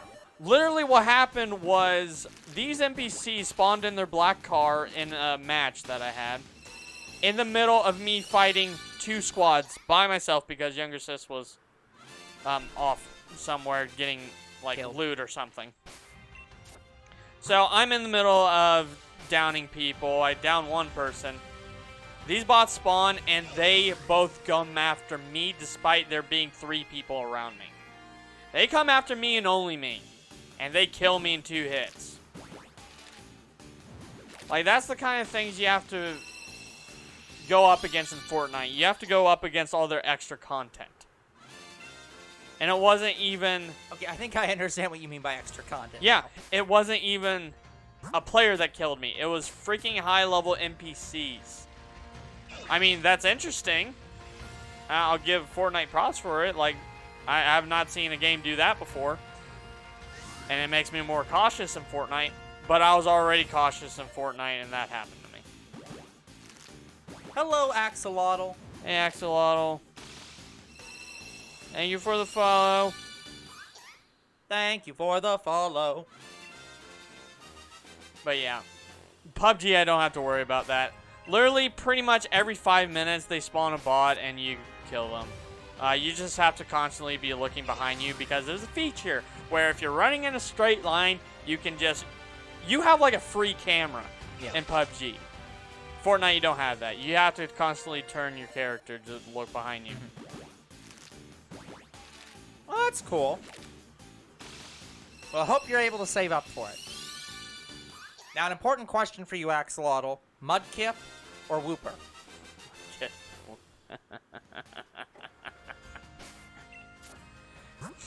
But anyway, yeah. Fortnite has a lot of extra content. Absol, that's not an Axolotl. But a good choice. Anyway, yeah, Fortnite has all this extra shit you have to go up against. Fortnite, you had to go up against a Kamehameha Wave. You had to go up against Deku Smash from My Hero Academia. And I've seen people fight against, like, at one point, both the Kamehameha Wave and My Hero Academia, the Deku Smash, were both available in the same matches. And I've seen people kill each other with Kamehameha Waves and Deku Smashes. Anyway, so you have to go up against that. Their newest feature is a sword. It's probably the best out of them. So, little tip. Don't ever use the Deku Smash or the Kamehameha Wave unless you have perfect timing. By the way, it is exactly 3 hours. Alright, I'll do another batch. So, Deku Smash and the Kamehameha Wave had the same problem. Where it had a charge time. And if you didn't time it perfectly, you could get killed by someone shooting you. Guys, I've only been downed by one Deku Smash. I haven't even got down by a Kamehameha Wave. So, there's like a 10-second charge before you could use the Deku Smash or the Kamehameha Wave against me. But while you're charging, I'm shooting at you. If you timed it wrong. So I would always kill these people just before they use Deku Smash or Kamehameha Wave against me. It was so fucking hilarious. Like, these people could be really good. Like, and I'm struggling against them. And they just decide, you know what? I'm going to use Deku Smash on you. Because I think you're bad. Yeah. It's... Big mistake. Kamehameha, nah.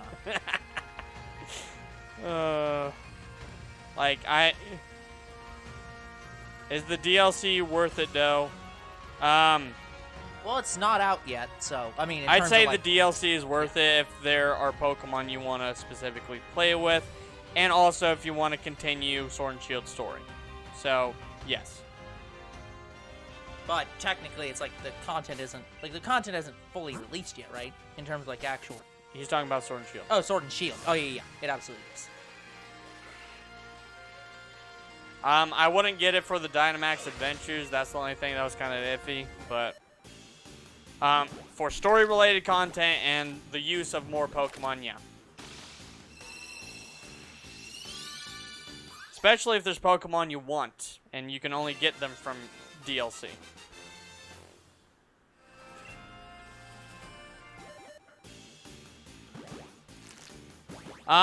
That's a hard question for me because I got both forms because I get both versions. Like, I have both Sword and Shield, so I got both Urshifus. But which is your preference? I think the one I like the most is not the blue one. That's Rapid Strike. I think I prefer the Single Strike one. Because I think it just looks better.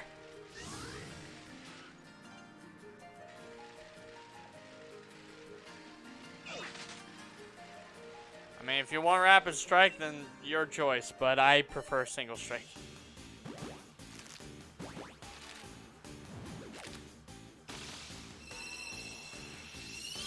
Well, I thought the Rapid Strike form looked like a bald old man. And the Single Strike form old man looked like Ryu.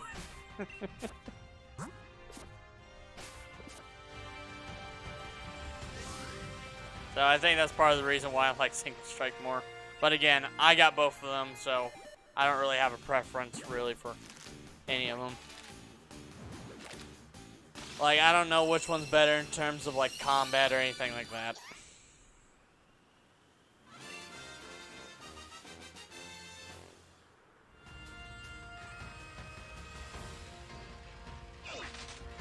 Ninja Turtle mask on the back.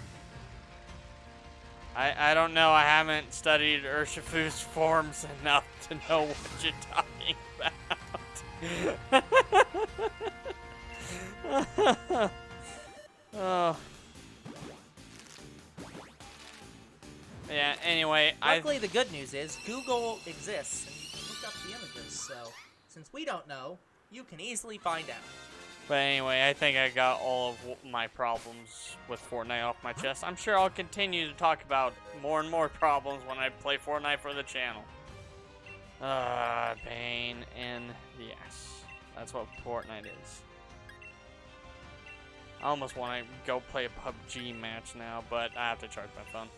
Anyway, guys, the timer has now stopped.